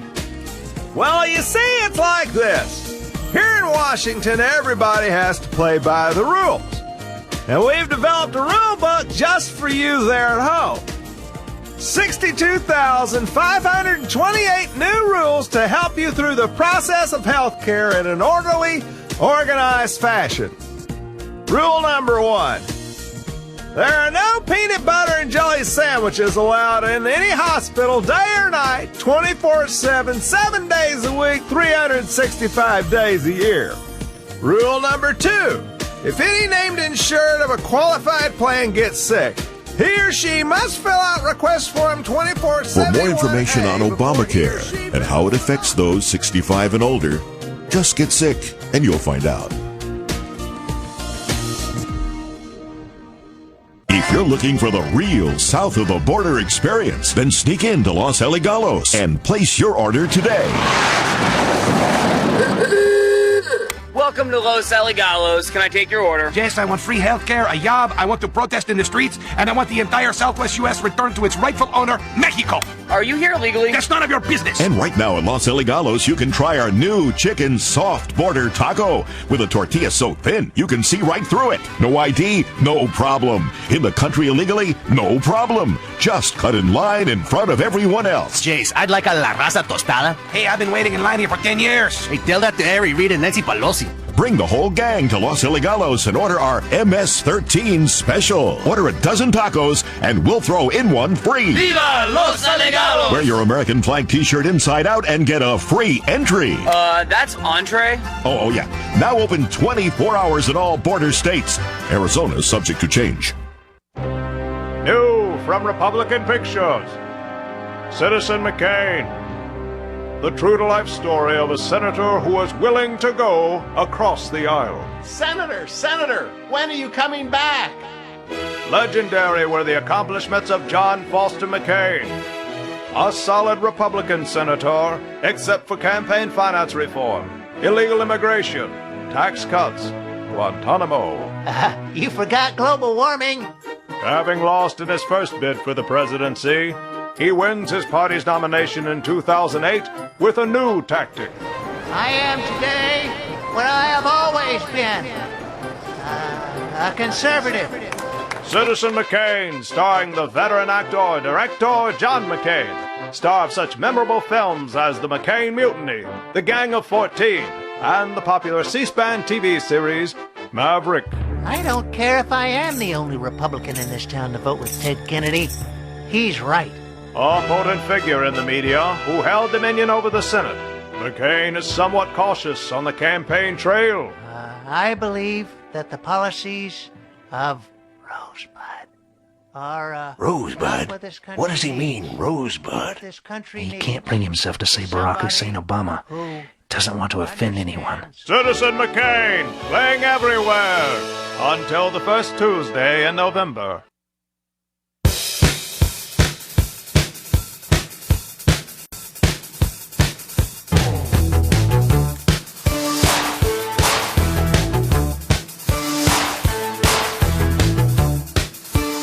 To those of you still trying to understand what all's going on, it's always useful to return to Alinsky. Always useful. For example, folks, these Occupy Wall Street protests, wherever they are taking place, this is boot camp. This is boot camp for the bigger and badder protests that are in the works. Boot camp, training, rehearsal time. Let's put this together.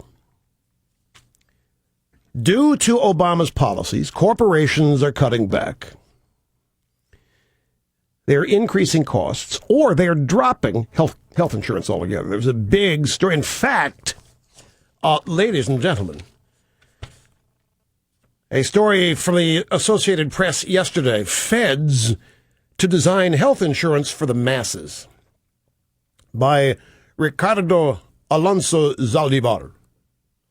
The federal government's taking on a crucial new role in the nation's healthcare,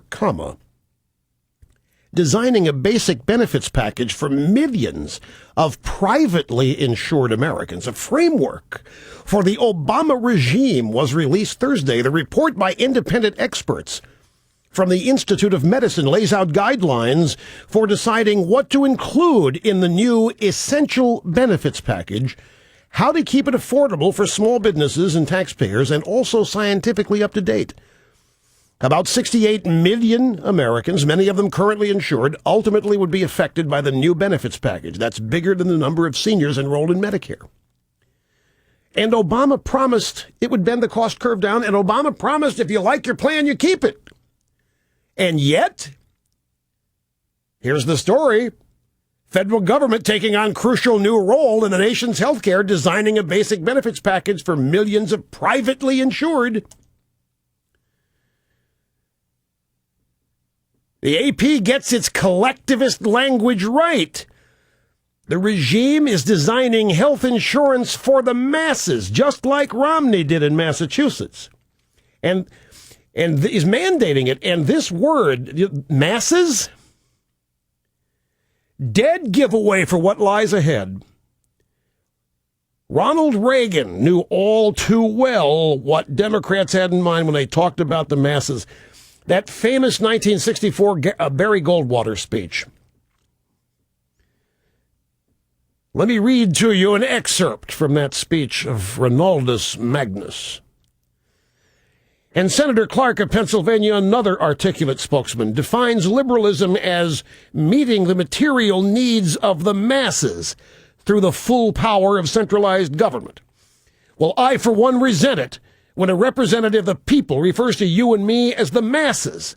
This is a term we haven't applied to ourselves in America. But beyond that, the full power of centralized government, this is the very thing the Founding Fathers sought to minimize. They knew that governments don't control things. A government can't control the economy without controlling people. And they knew when a government sets out to do that, it must use force and coercion to achieve its purpose. They also knew, those Founding Fathers, that outside of its legitimate functions, government does nothing as well or as economically as the private sector of the economy. So he, and obviously dead on right, the masses, material needs of the masses. Central planners don't look at us as individuals. We're just robots and pegs to be plugged into holes to make it all work out. And so here we have feds to design health insurance for the masses. So, back to Walensky. Due to Obama's policies, corporations are cutting back or increasing costs or dropping health insurance altogether. Corporations, because of Obama's policies, are forced to lay off employees. Salaries, workable hours, and bonuses are cut back. Fees, such as debit card usage and cost of goods, have been forced higher to pass on the costs of Obama's regulations. And yet yesterday in Obama's presser, he said some people think get rid of all these regulations. Well, what's that going to? They're going to create any jobs overnight. Yes, it would. Get rid of Obamacare and a massive number of regulations evaporate. You get rid of Obamacare and there's going to be a huge spike in economic activity real fast. Roll back some of these regulations that have been imposed on business and Katie bar the door. And there's Obama saying, yes, well, some people say get rid of the regulation. That ain't going to make any difference. Where do you think the $5 credit card fee comes from? It comes from Durbin forcing the banks to reduce an existing fee for credit card swipes from 48 to 24 cents. They have a business to run. They have income streams that are defined. The federal government just cut an income stream in half. They have a fiduciary responsibility to shareholders and everybody else, plus their employee. They got to stay in business. They have to make it up somewhere else. So they go out and raise the credit card fee, $5 a month for debit card usage, and everybody has a cow, including Obama, because Obama, the Democrats think the bank's just going to sit there and take it. Just like you're going to sit there and take it when your taxes go up. You know that press conference? Obama's holding up his bill. $447 billion. Right here is 1.9 million jobs. Right here. My bill. Pass that bill. 1.9 million jobs. Not one reporter deigned to ask, for how long are those jobs created, Mr. President? Because they're all for 1 year. Whether they were teachers or doctors or nurses, firemen or cops, they were jobs funded for 1 year. But taxes do not create jobs. There's never been an occasion where taxes create jobs. The private sector and activity there is what creates jobs, not taxes. Taxes kill jobs. Not one reporter said, Mr. President, I don't understand. You just spent $787 billion 2 years ago for jobs, and we're in much worse shape. How is half of that? Mr. President, I don't understand how the federal government spending anything creates jobs anyway. Could you explain to me how it happens? Not one reporter said, Mr. President, you've just described how various Americans are having to do with less. Have you ever thought maybe the government could do with less? Not one reporter. And not one reporter ever will. Not in the currently constituted White House press corps. So to review, because of Obama's policies, American businesses are cutting back or dropping health insurance altogether, or they are raising costs to their employees for it. While this is happening, businesses are forced to lay off employees, salaries, workable hours, and bonuses are cut back. Fees, such as debit card usage, and the cost of goods have been forced higher to pass on the costs of Obama's regulations, and the president is blaming the businesses, when it was, in fact, the president who caused the very problems that businesses struggle to overcome. To stay afloat, and not only is this president blaming the businesses, the corporations, for the misery that Obama has caused. It's funny, he likes to compare himself to Reagan. These problems didn't happen under Reagan. So not only is he blaming businesses for the misery that he is causing, he's now orchestrating or encouraging phony protests designed to further damage American companies. Why would anybody do this? What would be Obama's purpose in causing all of this misery and pain and suffering and chaos? What's his purpose? Stanley Kurtz explains it. His 2010 book, Radical in Chief. Quote, Alinsky was convinced that large-scale socialist transformation would require an alliance between the struggling middle class and the poor. And the key to radical social change, Alinsky thought, was to turn the wrath of America's middle class against large corporations. Well, Alinsky is Obama's godfather, mentor. It was Alinsky that Obama was teaching when he taught some kind of constitutional law at the University of Chicago. The key to radical social change, turn the wrath of America's middle class against large corporations. That's exactly what's happening. Everybody's mad at banks or big oil or big drug. This is the Democrat way. It's right out of Alinsky. Another question not asked at Obama's press conference yesterday. Mr. President, you keep talking about Ronald Reagan and that quote that billionaires shouldn't pay more taxes than a janitor or some such thing. But, Mr. President, you're taking it a little bit out of context. You're not telling us all of the tax cuts that Ronald Reagan instituted and all of the attacks he instituted against a growing government. The Reagan model worked, Mr. President. Yours didn't. How long are you going to continue on this path, Mr. President, holding the economy hostage to failed theories? They didn't ask that question.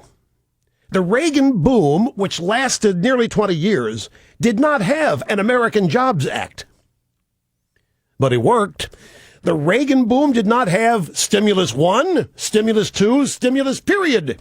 But it worked. The Reagan boom did not attack, smear, or vilify the other party. But it worked. The Reagan boom did not pick on 1% of the voters to incite 99% of the voters. But it worked. They call it taxpayers, I call it voters, because the attack on the achievers is not economic, it's political. I know that Obama does not have a clue about business. And yesterday's press conference confirmed it. Here is how he characterized the Republican jobs plan. well, we're going to roll back all these Obama regulations. Anybody really think that's going to create jobs right now and meet the challenges of the global economy, rolling back regulations? Now, in poker, they call that a tell, a giveaway. A tell is when a poker player gives away his bluff. And that was Obama's tell. That was the giveaway, that he doesn't have a clue. If we would roll back, quote, these Obama regulations, close quote, it would create jobs right now. If we could roll back Obamacare, it would create jobs faster than all of the porculi that have been combined in history. Not only is business burdened by Obama regulations, they are realistic enough to know that there are countless Obama czars working around the clock for new regulations, and they don't have any accountability. How could anybody as smart as Obama is supposed to be behave as unsmart as he does?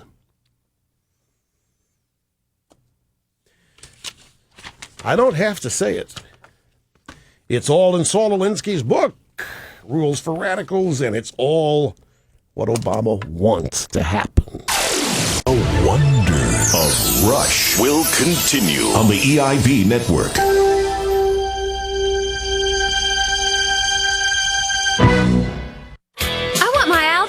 I want my Al TV! And you'll want your Al TV too. Hi, I'm Al Gore. Remember me? Now I've got my own cable TV channel called Al TV. Al TV, committed to being young and irreverent. Cool, huh? We'll discuss the issues that you care about, like global warming. This is the sound of a cow threatening the world. They used to love that when I was vice president. Call your cable operator and demand Al TV. That's G-O-R-E. Youthful and irreverent. Kind of like a radio shock jock. With short hair. It's Al TV. I know you'll remember this. I'm the one who stuck his tongue down Tipper's throat at the convention. Ew. Tell those money-hungry cable operators you want your Al TV. I want my Al TV. The 1950s. You wanted to see me, Principal Smith? Jimmy, take out your wallet. My wallet? What is that circle imprinted on the side? Nothing, sir. Don't give me that. It's one of those C things. A condom? Don't take it out right now. I certainly hope you weren't planning to use the thing. No, sir. You won't now. I'm taking that C thing and destroying it. Yes, sir, but just one thing. Don't tell my parents. The 1990s. You wanted to see me, Principal Smith? Yes, Jimmy. Take out your wallet. My wallet? What is that circle imprinted on the side? I don't have a circle. Just as I thought. Put this in your wallet right now. This C thing? It's a condom, Jimmy, and you better make plans right now to use it. Yes, sir. I won't destroy your faith in me. Good, Jimmy, but just one thing. Don't tell your parents. This message has been brought to you by Bungee Condoms, celebrating 40 years of progress. From being hidden in your dad's wallet to being handed out in your schools. Bungee Condoms, where quality is more than just a word. It's a slogan. Be an army of at least one. By volunteering for duty as a DNC seminar caller, you'll receive advanced basic training from our sensitive, caring professionals. What's your number, soldier? 1-800-282-2885. How you gonna make it past the call screener if you don't know the number? Drop and give me 20 on the rotary dial. The rest of you, repeat after me. I love your show, and I always agree with you. And I voted for Bush. And you'll earn promotions and medals. Son, we're very proud of you. What's that medal for? This one's for touch tone. This is for getting past the call screener, and this big one here is for actually talking to the host and flawlessly saying, I love your show, I always agree with you, and I voted for Bush. Be on radio and say what we want you to say. All scripts provided by the Democratic National Committee. Help us take back our monopoly on public opinion. Volunteers especially needed from noon to 3 Eastern. Most Americans.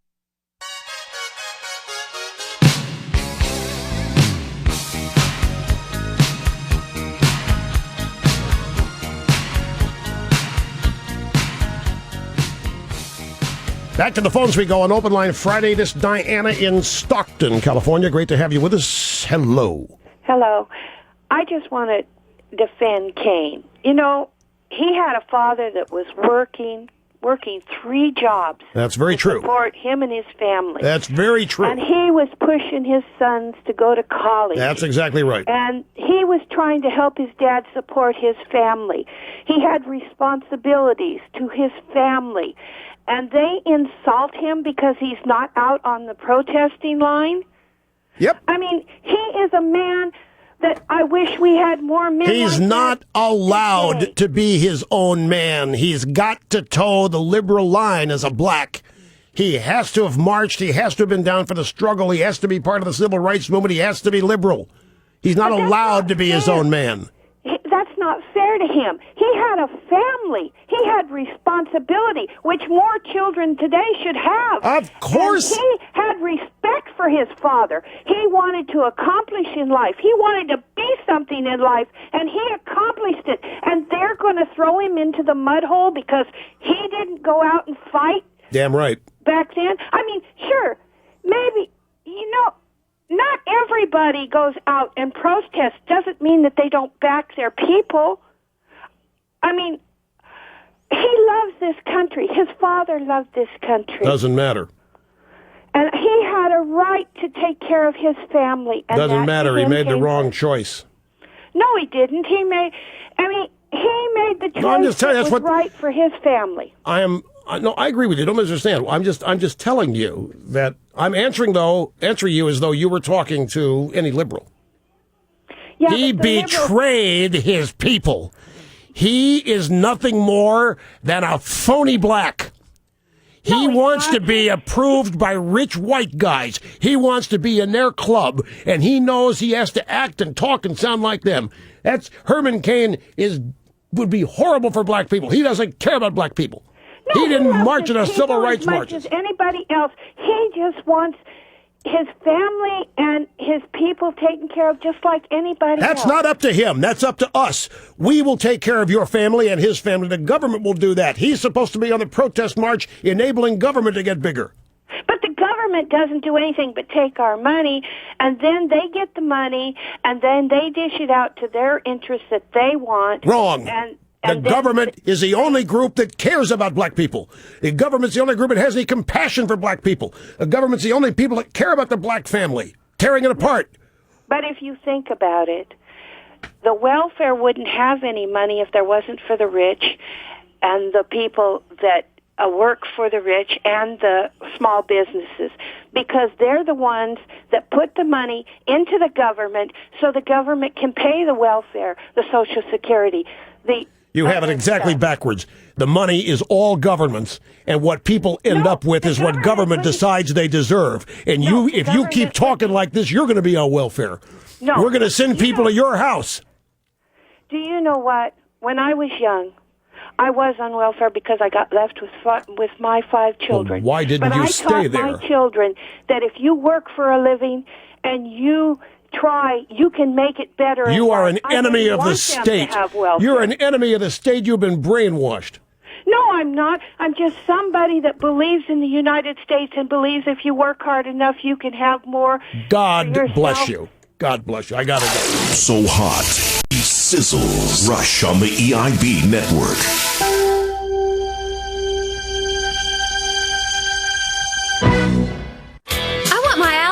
I want my Al TV! And you'll want your Al TV too. Hi, I'm Al Gore. Remember me? Now I've got my own cable TV channel called Al TV. Al TV, committed to being young and irreverent. Cool, huh? We'll discuss the issues that you care about, like global warming. This is the sound of a cow threatening the world. They used to love that when I was vice president. Call your cable operator and demand Al TV. That's G-O-R-E. Youthful and irreverent. Kind of like a radio shock jock. With short hair. It's Al TV. I know you'll remember this. I'm the one who stuck his tongue down Tipper's throat at the convention. Ew. Tell those money-hungry cable operators you want your Al TV. I want my Al TV. The 1950s. You wanted to see me, Principal Smith? Jimmy, take out your wallet. My wallet? What is that circle imprinted on the side? Nothing, sir. Don't give me that. It's one of those C things. A condom? Don't take it out right now. I certainly hope you weren't planning to use the thing. No, sir. You won't now. I'm taking that C thing and destroying it. Yes, sir, but just one thing. Don't tell my parents. The 1990s. You wanted to see me, Principal Smith? Yes, Jimmy, take out your wallet. My wallet? What is that circle imprinted on the side? I don't have a circle. Just as I thought. Put this in your wallet right now. This C thing? It's a condom, Jimmy, and you better make plans right now to use it. Yes, sir. I won't destroy your faith in me. Good, Jimmy, but just one thing. Don't tell your parents. This message has been brought to you by Bungee Condoms, celebrating 40 years of progress. From being hidden in your dad's wallet to being handed out in your schools. Bungee Condoms, where quality is more than just a word. It's a slogan.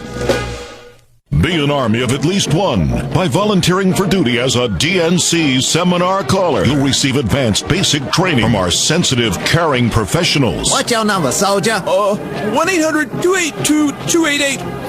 How you gonna make it past the call screen if you don't know the number? Drop and give me 20 on the rotary dial. The rest of you, repeat after me. I love your show, and I always agree with you.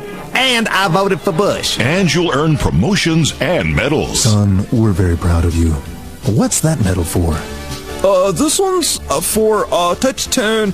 This is for getting past the call screener, and this big one here is for actually talking to the host and flawlessly saying, I love your show, I always agree with you, and I voted for Bush. Be on radio and say what we want you to say. All scripts provided by the Democratic National Committee. Help us take back our monopoly on public opinion. Volunteers especially needed from noon to 3 Eastern. Most Americans.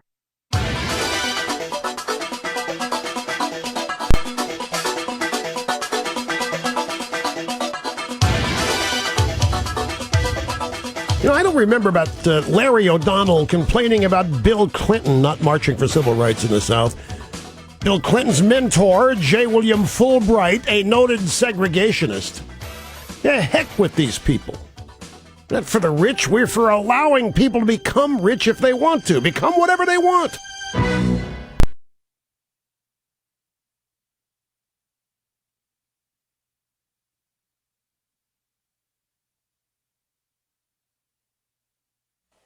Attention EIP affiliates. Stand by for the Rush Limbaugh promo feed. Copyright 2011. EIP Network. Start all recording devices in 3, 2, 1. Now. Rush Limbaugh.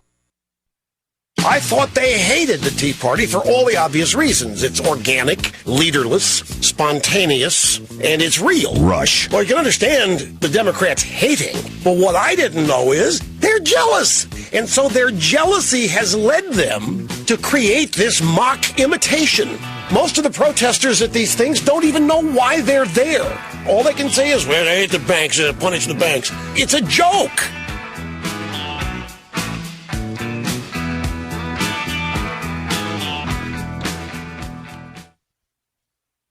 I thought they hated the Tea Party for all the obvious reasons. It's organic, leaderless, spontaneous, and it's real.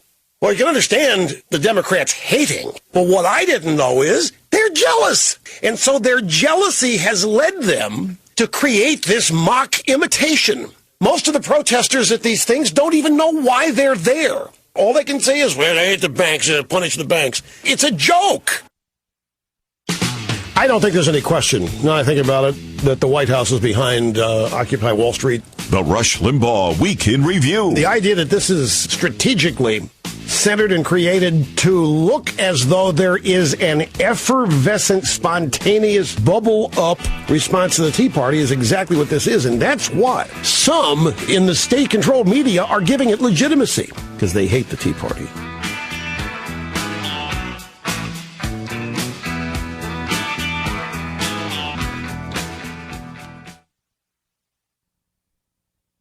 Rush Limbaugh. You know what the most fun in life is being right so much. On the cutting edge. Being dead on right, down the middle right so much. And ahead of the pack. That's what's fun. America's most listened to talk radio program. And then you add to the fun when you see how irritated a bunch of numbskulls get.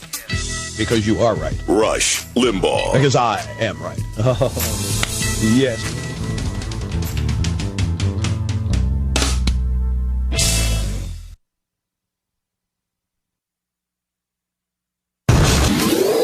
This concludes the promo feed. Production directors everywhere. Be with us next time as we make your life easier on the EIB network. If you're looking for the real south of the border experience, then sneak into Los Aligalos and place your order today.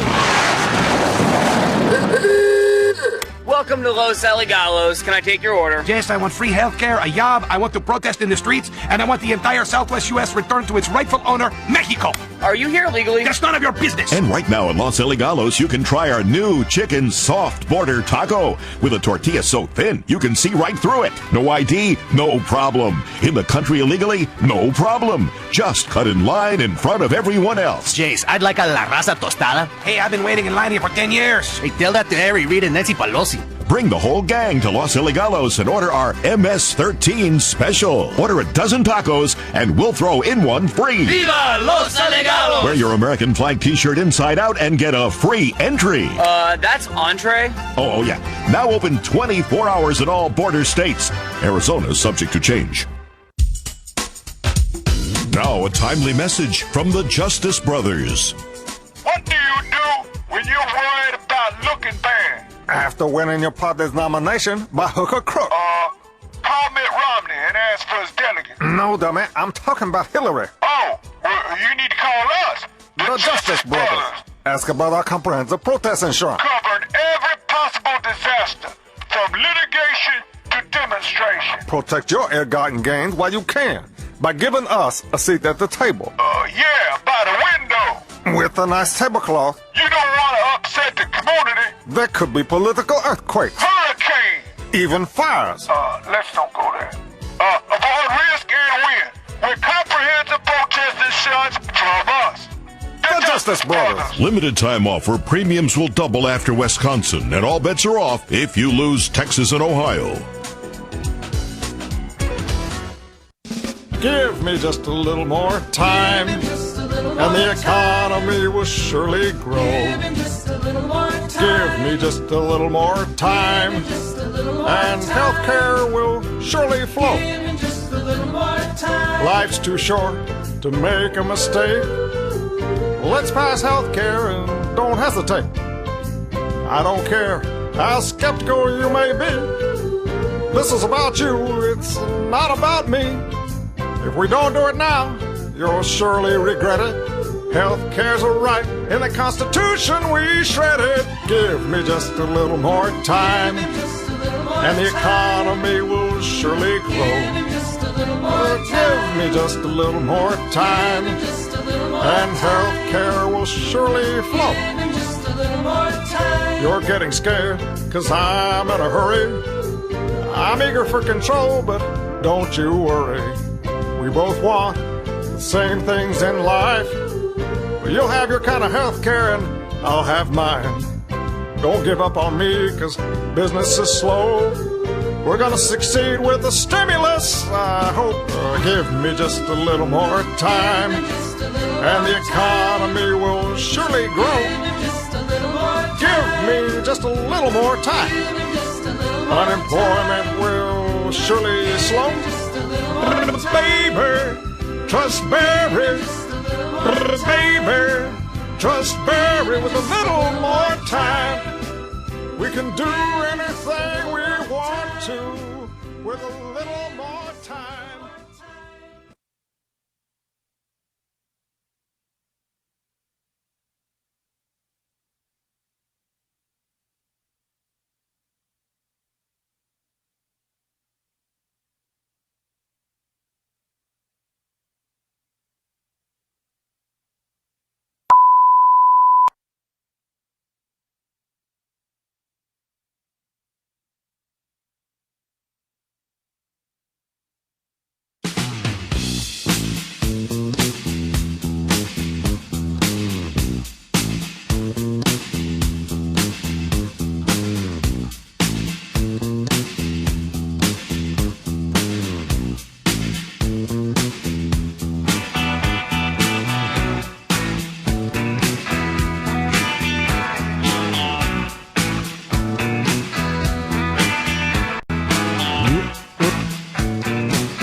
Great to have you back here, Rush Limbaugh and the Excellence in Broadcasting Network.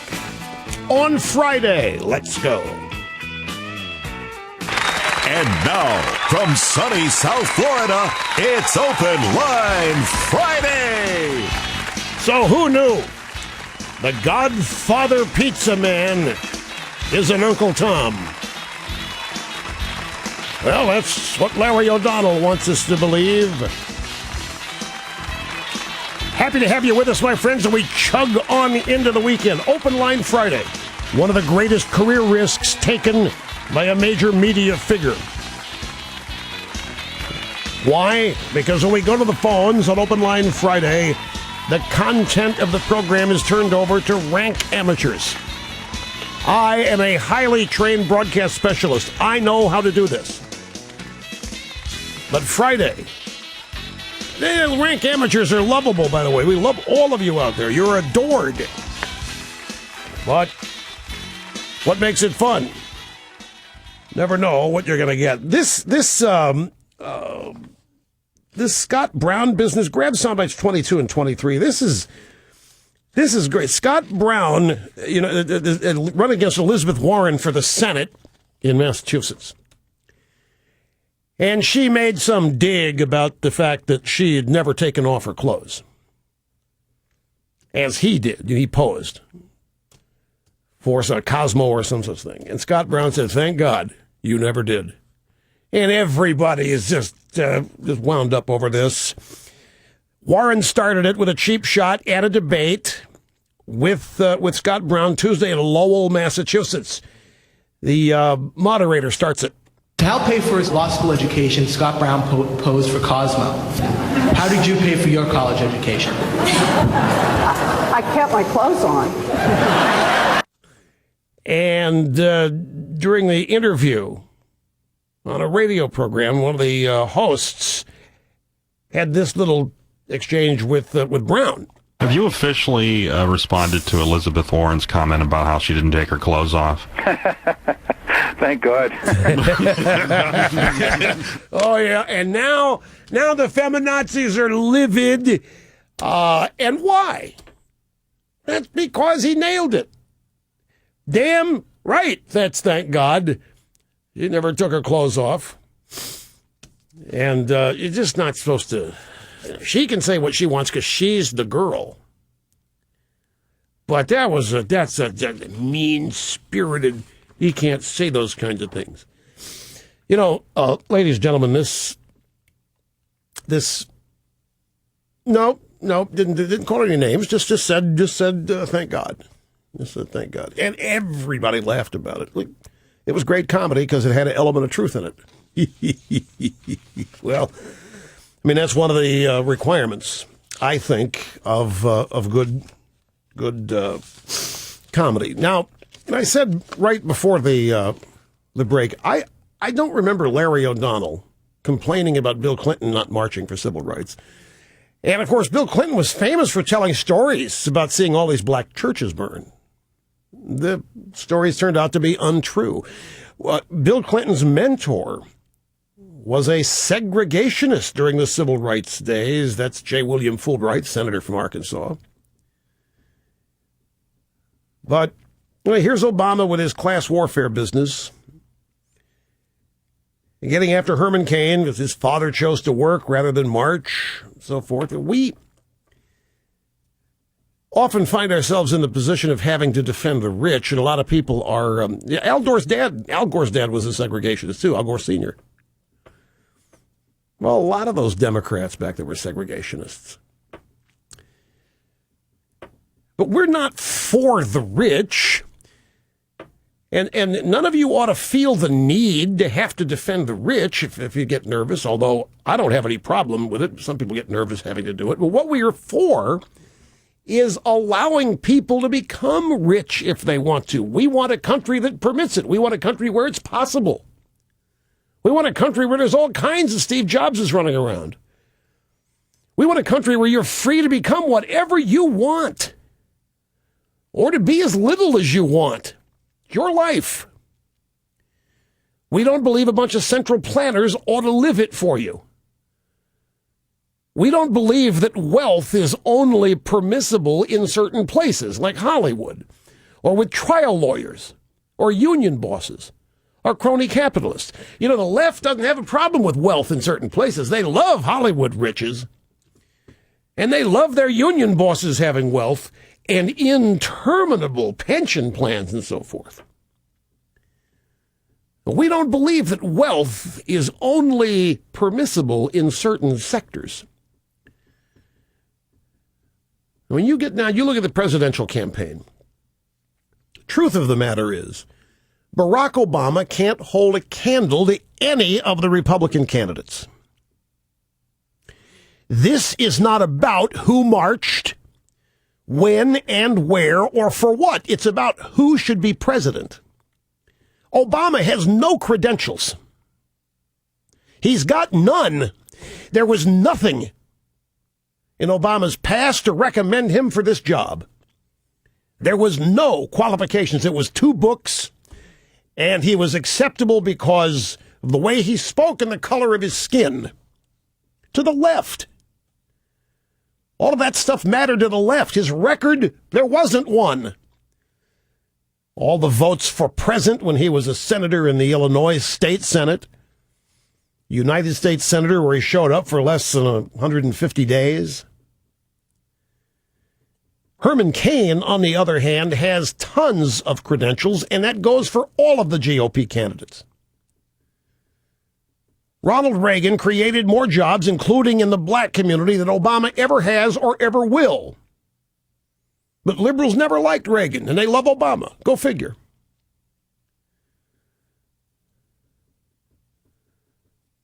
So all these people are being stoked from the White House. And Joe Biden, the vice president, is out there also stoking these people, these Wall Street occupiers. There's already little spatters of violence that have popped up. 700 arrests, I think I read, nationwide. If these small crowds, and they are small, this is boot camp for what's coming later, mark my words. This is just a trial run, folks, for what the regime has planned as we get closer to the 2012 election. No, I'm convinced of that. I'm convinced that they want to recreate the circumstances, the Democrat Convention, Chicago, 1968, although not about them. They want it about banks, big money people, whoever they can turn the wrath at. But if these small crowds of losers turn violent, mark it, book it today. You can thank Obama and Biden and other Democrat politicians prodding them on. So let's put the marker down right now. If there's property damage, or if people are inconvenienced in New York and other cities, you can thank Obama and the Democrat Party, because Obama and the Democrat Party have made clear they support this. They've made clear that they are encouraging this. And there's evidence now that people want jobs. There's this incredible story in the New York Times. Some unemployed find fault in extension of jobless benefits. Dean Tollison, or Dan Tollison, a researcher and writer with a PhD in politics, been out of work since 2009, except for brief stints as a driver. Still, he opposes Obama's call for Congress to renew extensions on unemployment benefits. They're going to end up spending more money on unemployment benefits while less money is coming in tax returns, he said, suggesting the government should focus on measures that might encourage businesses to hire. Far better to relax some of these outrageous regulations. This is from an unemployed guy who doesn't want the extension of unemployment, not helpful. Even among those struggling to find work, Mr. Tollison's not alone. In a recent survey of the unemployed by Rutgers University, more than 1 in 4 respondents was opposed to renewing the current extended unemployment benefits. Now, economists generally agree that unemployment benefits encourage some job seekers to delay accepting a job. Really, you don't need economists to tell you that. It's human nature. And this leads to raising the unemployment rate. Study by the San Francisco Federal Reserve last year found that the benefit extensions had increased the rate by 0.4 of a percentage point. The rate of unemployment. Washington Times has a story about how the White House is feeling pressure to open up work on an oil pipeline. People want to work. There are a lot of people in this country who want to work. There's dignity in work. There's a sense of purpose. There's a definition of self in work. There are a lot of people who don't want to sit around, be losers, and join a protest march and be wards of the state. There are people who do want to work, and they are putting pressure on the Democrat Party, which seems to want to coddle the unemployed. Quick break. More of your phone calls coming up as Open Line Friday rolls on. The center of the radio universe. Rush on the EIB network.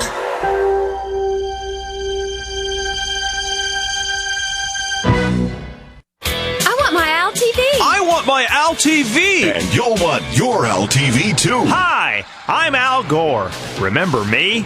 Now I've got my own cable TV channel called Al TV. Al TV, committed to being young and irreverent. Cool, huh? We'll discuss the issues that you care about, like global warming. This is the sound of a cow threatening the world.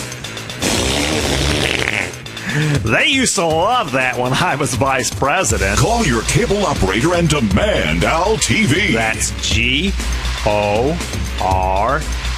Youthful and irreverent. Kind of like a radio shock jock. With short hair. It's Al TV. I know you'll remember this. I'm the one who stuck his tongue down Tipper's throat at the convention. Ew. Tell those money-hungry cable operators you want your Al TV. I want my Al TV. The 1950s. You wanted to see me, Principal Smith? Jimmy, take out your wallet. My wallet? What is that circle imprinted on the side? Nothing, sir. Don't give me that. It's one of those C things. A condom? Don't take it out right now. I certainly hope you weren't planning to use the thing. No, sir. You won't now. I'm taking that C thing and destroying it. Yes, sir, but just one thing. Don't tell my parents. The 1990s. You wanted to see me, Principal Smith? Yes, Jimmy. Take out your wallet. My wallet? What is that circle imprinted on the side? I don't have a circle. Just as I thought. Put this in your wallet right now. This C thing? It's a condom, Jimmy, and you better make plans right now to use it. Yes, sir. I won't destroy your faith in me. Good, Jimmy, but just one thing. Don't tell your parents. This message has been brought to you by Bungee Condoms, celebrating 40 years of progress. From being hidden in your dad's wallet to being handed out in your schools. Bungee Condoms, where quality is more than just a word. It's a slogan. Be an army of at least one. By volunteering for duty as a DNC seminar caller, you'll receive advanced basic training from our sensitive, caring professionals. What's your number, soldier? 1-800-282-2885. How you gonna make it past the call screener if you don't know the number? Drop and give me 20 on the rotary dial. The rest of you, repeat after me. I love your show, and I always agree with you. And I voted for Bush. And you'll earn promotions and medals. Son, we're very proud of you. What's that medal for? This one's for touch tone. This is for getting past the call screener, and this big one here is for actually talking to the host and flawlessly saying, I love your show, I always agree with you, and I voted for Bush. Be on radio and say what we want you to say. All scripts provided by the Democratic National Committee. Help us take back our monopoly on public opinion. Volunteers especially needed from noon to 3 Eastern. Most Americans.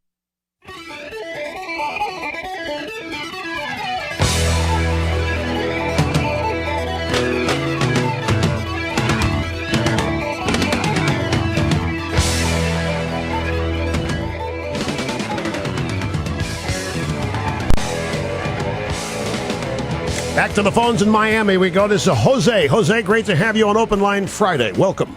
Thank you, sir. Thank you for taking my call. You bet. Plus, I just wanted to point out something which has not been said about all these insinuations concerning Judge Thomas. The alleged impropriety arising from his wife's acceptance of money during the Citizens United decision and whatnot. Nothing he's done, whether it be the Citizens United case or before, has not been inconsistent with his judicial philosophy. It's not like suddenly he's made his bizarre turn out of the blue, which can only be attributed to perhaps somebody buying his, changing his opinion because of money. So where is the evidence to indicate that because his wife is still affiliated? Exactly. There is no evidence. It's the charge. It's the seriousness of the charge. It's all it is. It's a flailing attempt, a common attempt of the left. It's a smear. This Citizens United case, that just eats them alive. Just bugs the hell out of them. Because it allows people that work for corporations to be involved in politics with money. You know, the word corporation to the left is almost like the cross to Dracula. They just go batty. They flow the cape over their eyes and they fly away like bats. They can't handle it. Citizens United case was about nothing more than freedom and liberty for people to participate in the political process. Can't have that. But you're absolutely right. Clarence Thomas has been entirely consistent in all of his rulings. That's just another great example of what their real purpose here is. It's just the seriousness of the charge. Let's have an investigation. Let's make it impossible for Judge Thomas to sit on this case. Because they can't deal with legitimacy. You realize, folks, liberalism cannot triumph on a level playing field. It just can't. And all the liberals know it. By level playing field, I mean, if these people just be honest with what they want. Let me tell you something. If Obama in his campaign had stated his intention to spend all this money to create all of this debt, to institute these new regulations, to target the drug companies, to have national health care where you lose your health insurance and have to be provided for by government, what do you think would have happened? If Obama had told the country just 10% of what he intended to do, would he have been elected? No. He ran a campaign on total bogus premises. Hope, change, unity, lowering the sea levels, the world loving us. All this rot gut crap that's taught in college these days instead of real stuff. Conflict resolution, hope and change. So the game has to be rigged. Has to be. They can't. Why do you think they don't let the military absentee ballots in the 2000 recount count? You don't need me to remind you of all of the ways the left tries to rig the game. Because they know they're a minority. And even when they get power, what do? They govern against the will of the people. Because they don't have anywhere near a majority of the people with them. If they did, Obama would be celebrated today. Obama would be even more popular than he was when he was elected. The independents would not have abandoned him if the country was what Obama is, but it's not. The massive landslide 2010 elections would not have happened, folks. You know, this next story, I'm not sure what I'm more amazed at. The fact that a woman would knowingly post a video of herself online crying joyfully, or how many millions of you have watched this same video this past week on the web. Sarah Sherman is her name. She's 29 years old. All of her life, she has lived with near deafness from the time she was born. She had, I guess, about 20% hearing ability, comprehension. Most people just naturally assume she was deaf, but she had some residual hearing. Now, Sarah Sherman is one of many Americans this year who has received the Esteem, the revolutionary hearing device. We talk about it on this program from time to time. And I couldn't tell you, I was so proud when she showed up on the Today Show and did this live and demonstrated hearing for the first time via this device. And the video of it now on YouTube has gone viral. Millions of people are watching it. They got one thing wrong. She was not deaf. For the Esteem to work, you have to have some hearing. If you're 100% deaf, it won't work because it restores your natural hearing using your own eardrum. It's a prosthetic hearing implant, just became available last year. Totally invisible.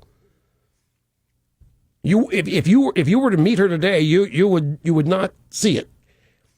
The Esteem works with her own ears, her natural hearing, to restore it to near optimum levels. Now, the video I mentioned, you can actually see Sarah. The minute the Esteem is turned on, she can hear herself laugh for the first time. She can hear her own voice clearly for the first time. She's so overwhelmed by all of this. Something that we all take for granted, that she starts to cry. Now, the video's only a minute and a half long. But it's a couple Kleenex video. She's crying and laughing so hard, she goes through several tissues. Her husband, Sloan Sherman, videotaped the moment for her, and he posts it for a family and friends to see that could not be with her in the doctor's office when they turned the thing on. So one person tells another, the video starts to go viral, and a week later, 6.5 million people have seen it, or there have been 6.5 million views of the video. And what made it all possible was the Esteem from Envoy Medical. Now, you can see the video on YouTube, and we probably going to post it at rushlimbaugh.com, too. You can see the Esteem at envoymedical.com, ENVOY medical.com, or call them 800-518-7320. But you should see this video. The moment it's turned on, for the first time in her life, she can hear. And it's an amazing thing. And everybody, if you've never lost your hearing, you no clue what it's like. And it's just an amazing thing to see. And it's a fabulous product. And I was so, when I saw the video, that's it, that's the Esteem, that's our client, that's our sponsor. I was proud as I could be. As we only associate with the best. All right, folks, we have a half hour left on the program, and I've got a fairly decent audio soundbite roster here that I want to get to, plus more of your phone calls. We got Biden endorsing the Wall Street protests, claiming the middle class getting screwed. We've got Biden saying the Republicans can absolutely win. Cheryl Atkinson is alive, CBS reporter on Fast and Furious. Somebody went by her house. They did find her. She's still out there. She says that there is much, much more to come on this. So a lot still to do, and we'll get to it when we get back here. Telephone number, they're all full. Sturdy's been really careful. We've had lines open today during the program for a while because he's not letting a whole lot of people through. Is your terror cell living in terror? Now this word from the New York Times to jihadists everywhere. Is your safe house not that safe? If you want your sleeper cell to sleep safely, read the New York Times. Jihadists everywhere depend on the New York Times. I saved my sleeper cell thanks to the New York Times. For information you can't get anywhere else. Did you know your phone calls are traced? Did you know your money transfers are being intercepted? Now, thanks to the New York Times, you will be safe and secure. I rerouted my terror funds thanks to the New York Times. From Tora Bora to Tijuana, terrorists everywhere depend on the New York Times. Because you'll find all the secret stuff that makes news meaningful to you. Plus, exciting bonus features. Daily attacks on the infidels by Maureen O'Dowd and Paul Al-Krugman and Tom Al-Friedman. Not to mention the entire front page of our newspaper, which is daily attacks on the infidels. Gift subscriptions available. We offer at the New York Times quantity discounts for large terror cells, educational discounts for madrasas and terrorist training camps. Read the New York Times and your sleeper cell can sleep safely. Even in the deepest, darkest cave, you'll be the first to get inside knowledge of what the infidels have in mind to wipe you out. New York Times, The Infidels, Jihad Journal.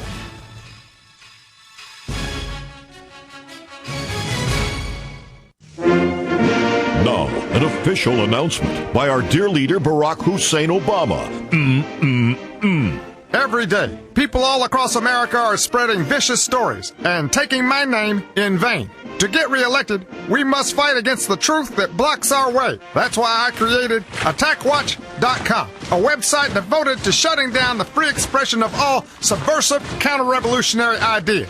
A place where you can report those who spread rumors, nasty emails, and public utterances attacking me. If you love me, you'll turn in anyone engaged in these types of activity. Friends, family, associates, children, anyone. If you're tired of hearing how President Obama single-handedly screwed up the economy, hijacked healthcare, mishandled foreign policy... That's enough! Drop the ball! I'm turning you in! Wanted old people to take a pill and fly! AttackWatch.com. We're watching you.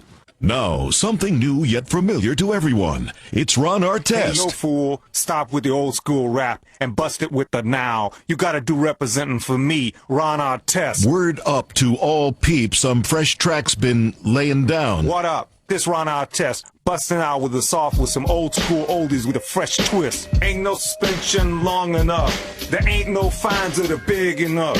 Ain't no jail term long enough to keep me from beating on you. And I really mean hits. R-E-S-P-E-C-T. Gonna find out what it means to me. R-E-S-P-E-C-T. You better not be dissing me, yo. Spreading the love. Peeps all over the world join hands, make a love train or beat your brain. True warrior even does Streisand. Peeps who beat other peeps are the happiest peeps in the world. Ron Artest does the oldies with a fresh twist and a clenched fist. He's a jolly good fella, and I'm a jolly good fella. We are jolly good felons, and if you don't agree, you'll die. Getting real. Baby, baby, baby, where did my pay go? Endorsements done left me now. I need me a new loan, you know? Ron Artest, oldies with a fresh twist. From Concussion Records. Yeah, we put the con back in concussion. Available at NBA games and bail bondsmen everywhere. True that.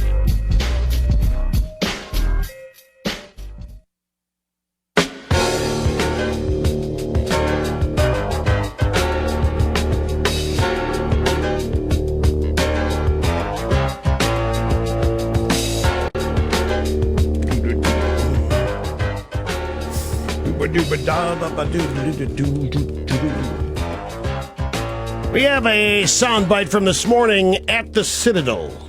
Charleston, South Carolina. Mitt Romney shows up there and made a speech to the cadets, and he ripped into Obama. And the cadets at the Citadel cheered. Let's listen. This is America's moment. We should embrace the challenge and not shrink from it. Not crawl into an isolationist shell, not wave the white flag of surrender, nor give in to those who assert that America's time has passed. That's utter nonsense. An eloquently justified surrender of world leadership is still surrender. I will not surrender America's role in the world. This is very simple.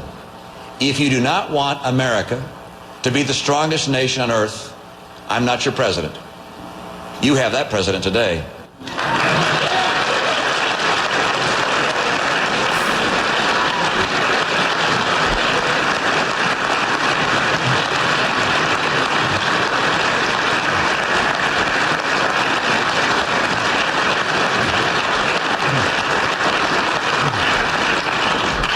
I told Cookie not to edit the applause down to the usual 3 seconds.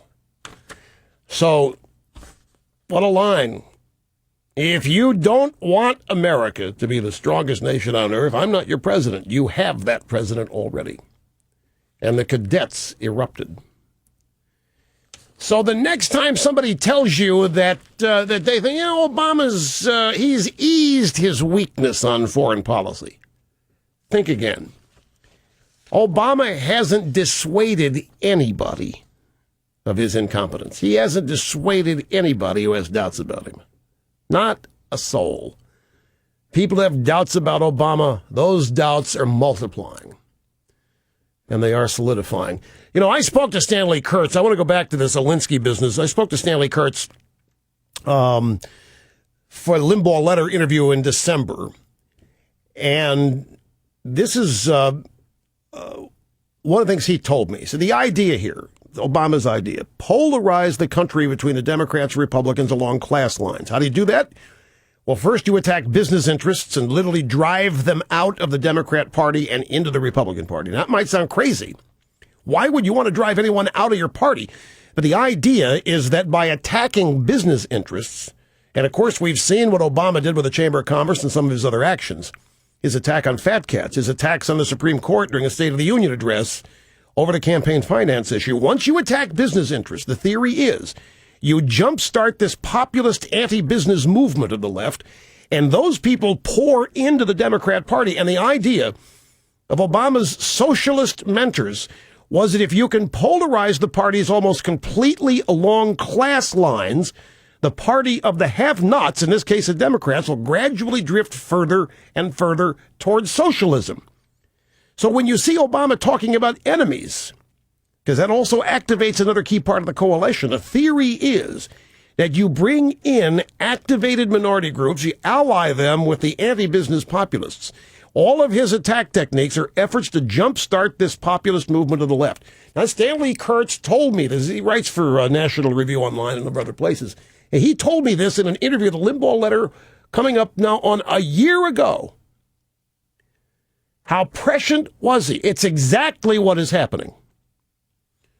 Complete with the protest movement that is not spontaneous, by the way. Okay, Tiffany in Atlanta, great to have you on the EIB network. Hello. Hi, Rush. I can't express to you adequately what an honor it is to speak to you. Well, thank you very much. I wanted to expand upon the Lawrence O'Donnell interview with Herman Cain and his apparent obsession with the fact that Mr. Cain did not contribute to the black community because he didn't march. Right. I apologize. I'm a little nervous. No, just anyway. slow down a little bit. You don't sound nervous. You sound like you're breathing a little rapidly, but I understand that happens to me a lot. Yes, I'm very nervous. Anyway, I wanted to ask Mr. O'Donnell if I ever would have the opportunity, what about Mr. Cain's contribution to the black community by going to school, getting his degree in mathematics, where he proved himself to be smarter than 99% of the population. No. See, going into the Navy, proving himself there. See, going into the business world, proving himself to be a CEO, more competent than 99.99% of the population. Yeah. See, but what about that contribution? Well, he's that all that adds up. See, that just to the left. That's a giant sellout. I know. Do you know that in certain elements of the black community, getting good grades will get you in trouble? It's too white. I recognize that. But so that's what you described. He didn't march. He went to school. He became one of the reasons that Larry O'Donnell didn't like him is that Herman Cain has become a tremendous success, and he didn't need the Democrat Party to do it. And that is a giant sellout. That is embarrassing. That's embarrassing the people that run the plantation, and you don't get away with that. And that's why they're going after him. He's starting to rise in the polls now, and so it's time to attack him. He's nothing more than Uncle Tom's sellout. And I think it's going to get really, really, really ugly. Yeah, it is. The higher up he goes in the polls. And the closer we get to the election. This is just, I'm telling you, this is, we still have a year to go. It's going to get uglier and uglier. Mm-hmm. Rush, I have one more quick question, a very random Open Line Friday question. Fine and dandy. Fire it at me. I've always wondered what the what the background is behind the Spatula City commercial when you listen to your program online. Mm-hmm. What's the background of it? Yeah, where did it come from? It seems kind of random. It's, well, yeah.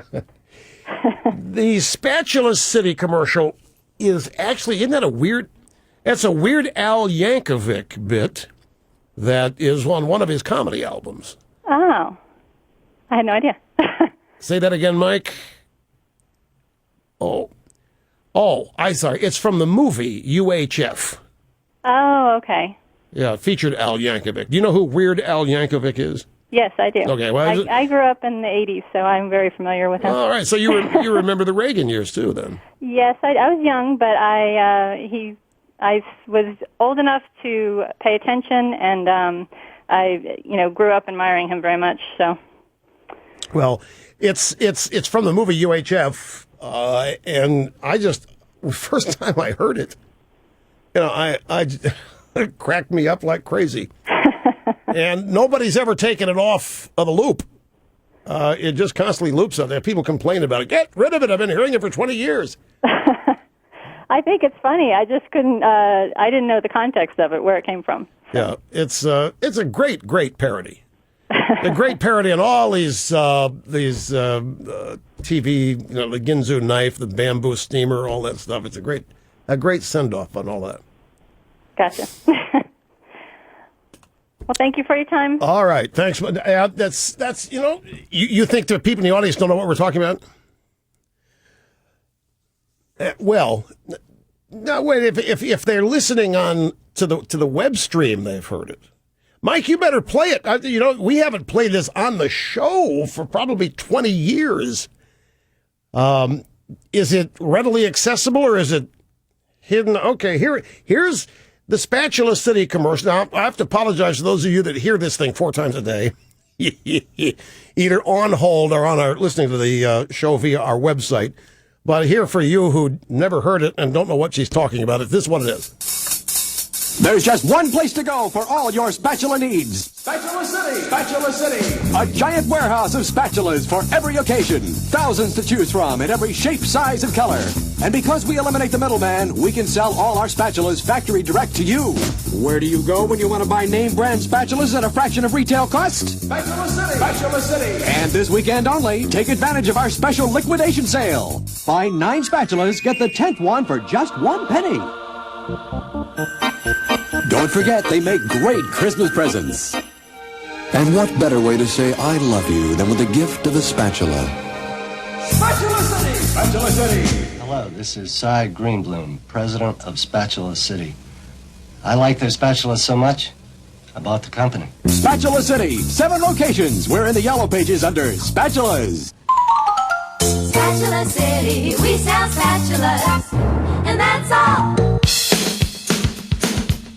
Okay, so now you're up to speed. If you haven't heard it, that's what Tiffany was asking about. Weird Al Yankovic from the movie UHF, Spatula City.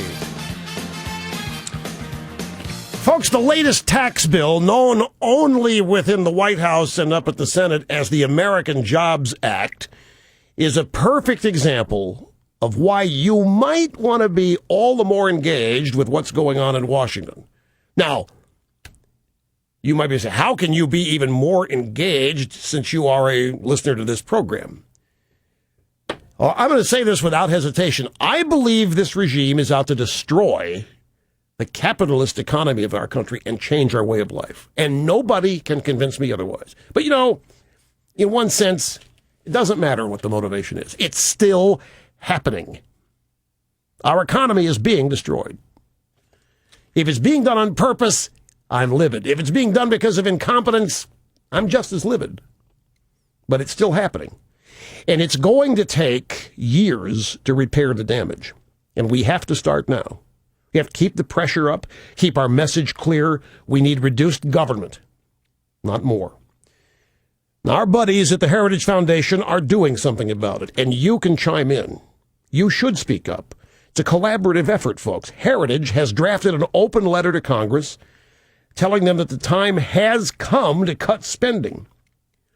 Why do you think, the Republicans have held pretty firm on this? And a lot of people have been surprised. A lot of people have, frankly, been worried the Republicans were going to cave big time on a lot of this stuff. And they haven't. And one of the reasons they haven't is because pressure is constantly applied from people like the Heritage Foundation. This open letter is just one example. It's online for you to see. And if you agree with the short and precise wording of this message, then sign your name to it. There's strength in numbers, and every signature counts. Scandals like this Solyndra demonstrate that big government's unable to spend our tax dollars responsibly, wisely. This act that Obama's waving around his hand that would raise taxes instead of reducing spending illustrates big government is a vicious cycle. The website where this open letter is posted has an easy-to-remember name, endthespending.com. Endthespending.com. It's an offshoot. It's a brainchild of the Heritage Foundation, doing great work keeping the pressure on the right people not to cave. You can help. We'll be back. Don't go away. The magic will continue on the EIB network. I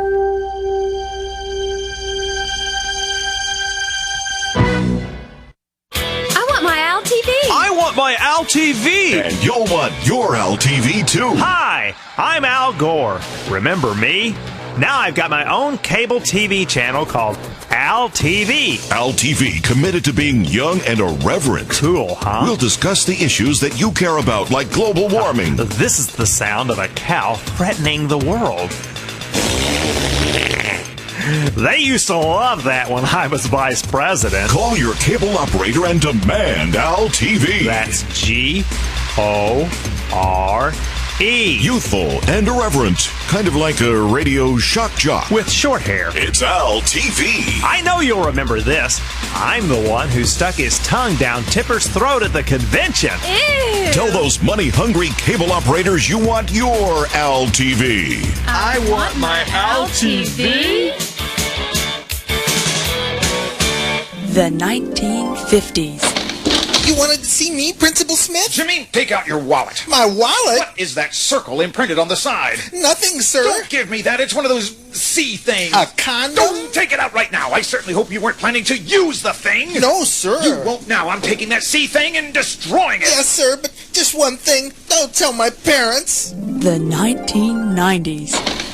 You wanted to see me, Principal Smith? Yes, Jimmy. Take out your wallet. My wallet? What is that circle imprinted on the side? I don't have a circle. Just as I thought. Put this in your wallet right now. This C thing? It's a condom, Jimmy, and you better make plans right now to use it. Yes, sir. I won't destroy your faith in me. Good, Jimmy, but just one thing. Don't tell your parents. This message has been brought to you by Bungee Condoms, celebrating 40 years of progress. From being hidden in your dad's wallet to being handed out in your schools. Bungee Condoms, where quality is more than just a word. It's a slogan. Be an army of at least one. By volunteering for duty as a DNC seminar caller, you'll receive advanced basic training from our sensitive, caring professionals. What's your number, soldier? 1-800-282-2885. How you gonna make it past the call screener if you don't know the number? Drop and give me 20 on the rotary dial. The rest of you, repeat after me. I love your show, and I always agree with you. And I voted for Bush. And you'll earn promotions and medals. Son, we're very proud of you. What's that medal for?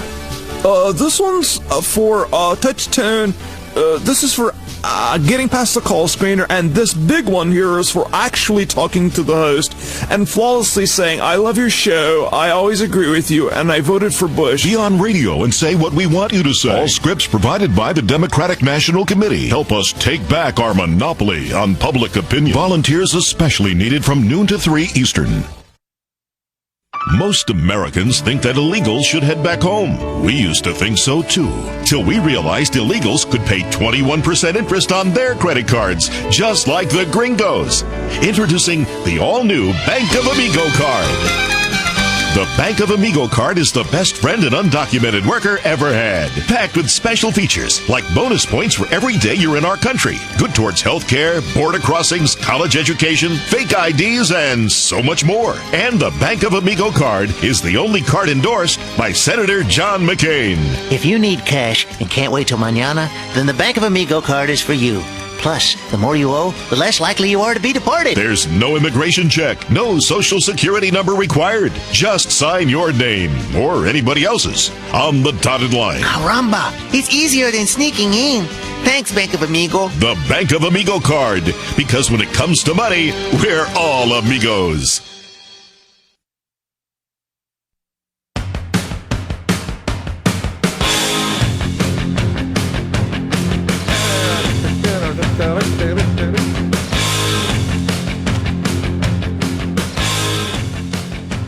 Okay, grab audio soundbite. What is it? Audio soundbite, let's see, number 20. I think it's number 20. Is there 21, 19? Yes, this is Cheryl Atkins. I'm looking to see if she's also on a 19. Hang on just a second. There is a 19 somewhere here, too? Okay, let's do it. We got 2 Cheryl Atkinson bites. She's on a CBS early show. And I can't find the transcript for number 19, but I'll be able to translate it. It probably makes sense anyway without the setup. Here it is. Well, I would say there have been some pretty incredible developments in the past week. Also, documents, we haven't even had time to report on all of them. There are very sensitive documents and allegations going around. Many of them we haven't reported yet because we need to get more confirmation of them. But what you see on the surface that we do report in our stories is really only a part of what may be going on, and we may be reporting in the future when we can get confirmation. She's talking about Fast and Furious. The question, somebody like that at the level, at the White House level, actually curse at a reporter, a CBS News correspondent. It's not something that happens every day, Cheryl. What do you think lit that fuse? She said it's been some pretty incredible developments. I mean, she's uncovering a lot of news the regime doesn't want reported.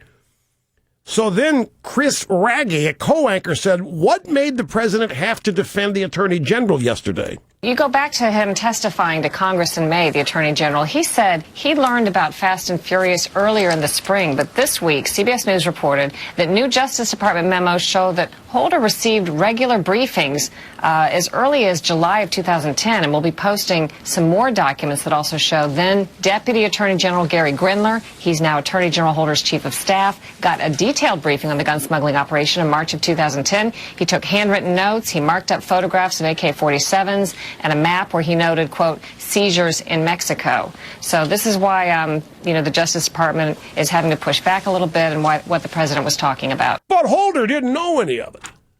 He had no clue. That's what he claims.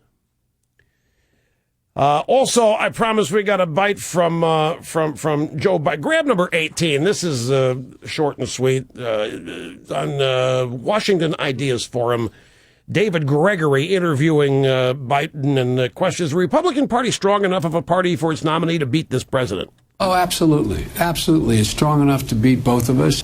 A significant majority of the American people believe that the country's not moving in the right direction. That is never a good place to be going into a re-election. Whether it's your fault or not your fault, it's almost sometimes irrelevant.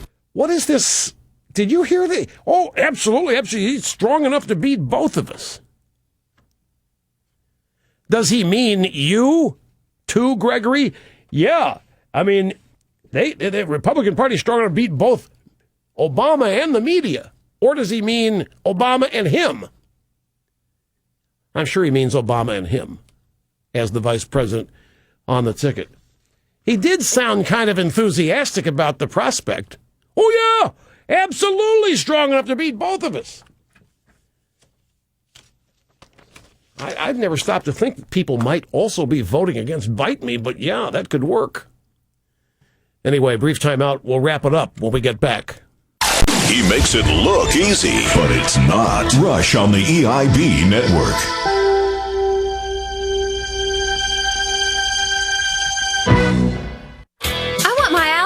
I want my Al TV. And you'll want your Al TV too. Hi, I'm Al Gore. Remember me?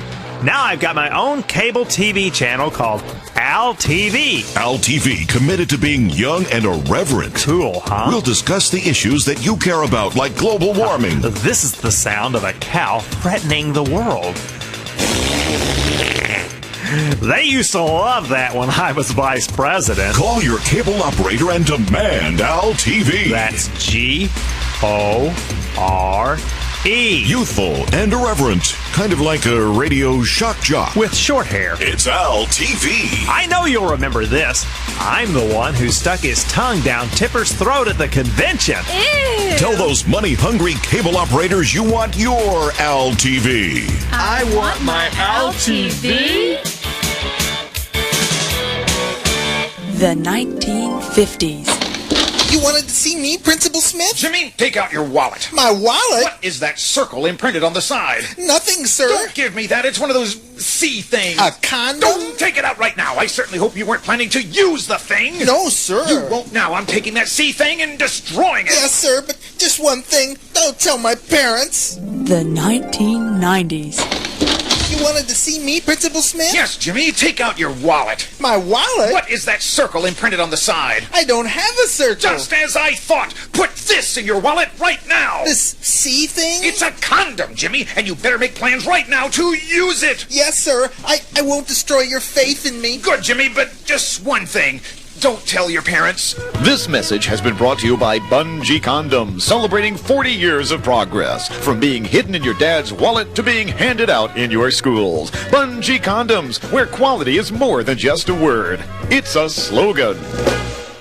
Be an army of at least one. By volunteering for duty as a DNC seminar caller, you'll receive advanced basic training from our sensitive, caring professionals. What's your number, soldier? 1-800-282-2885? How you gonna make it past the call screener if you don't know the number?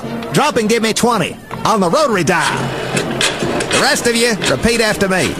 I love your show, and I always agree with you. And I voted for Bush. And you'll earn promotions and medals. Son, we're very proud of you. What's that medal for? This one's for touch tone. This is for getting past the call screener, and this big one here is for actually talking to the host and flawlessly saying, I love your show, I always agree with you, and I voted for Bush. Be on radio and say what we want you to say. All scripts provided by the Democratic National Committee. Help us take back our monopoly on public opinion. Volunteers especially needed from noon to 3 Eastern. Most Americans.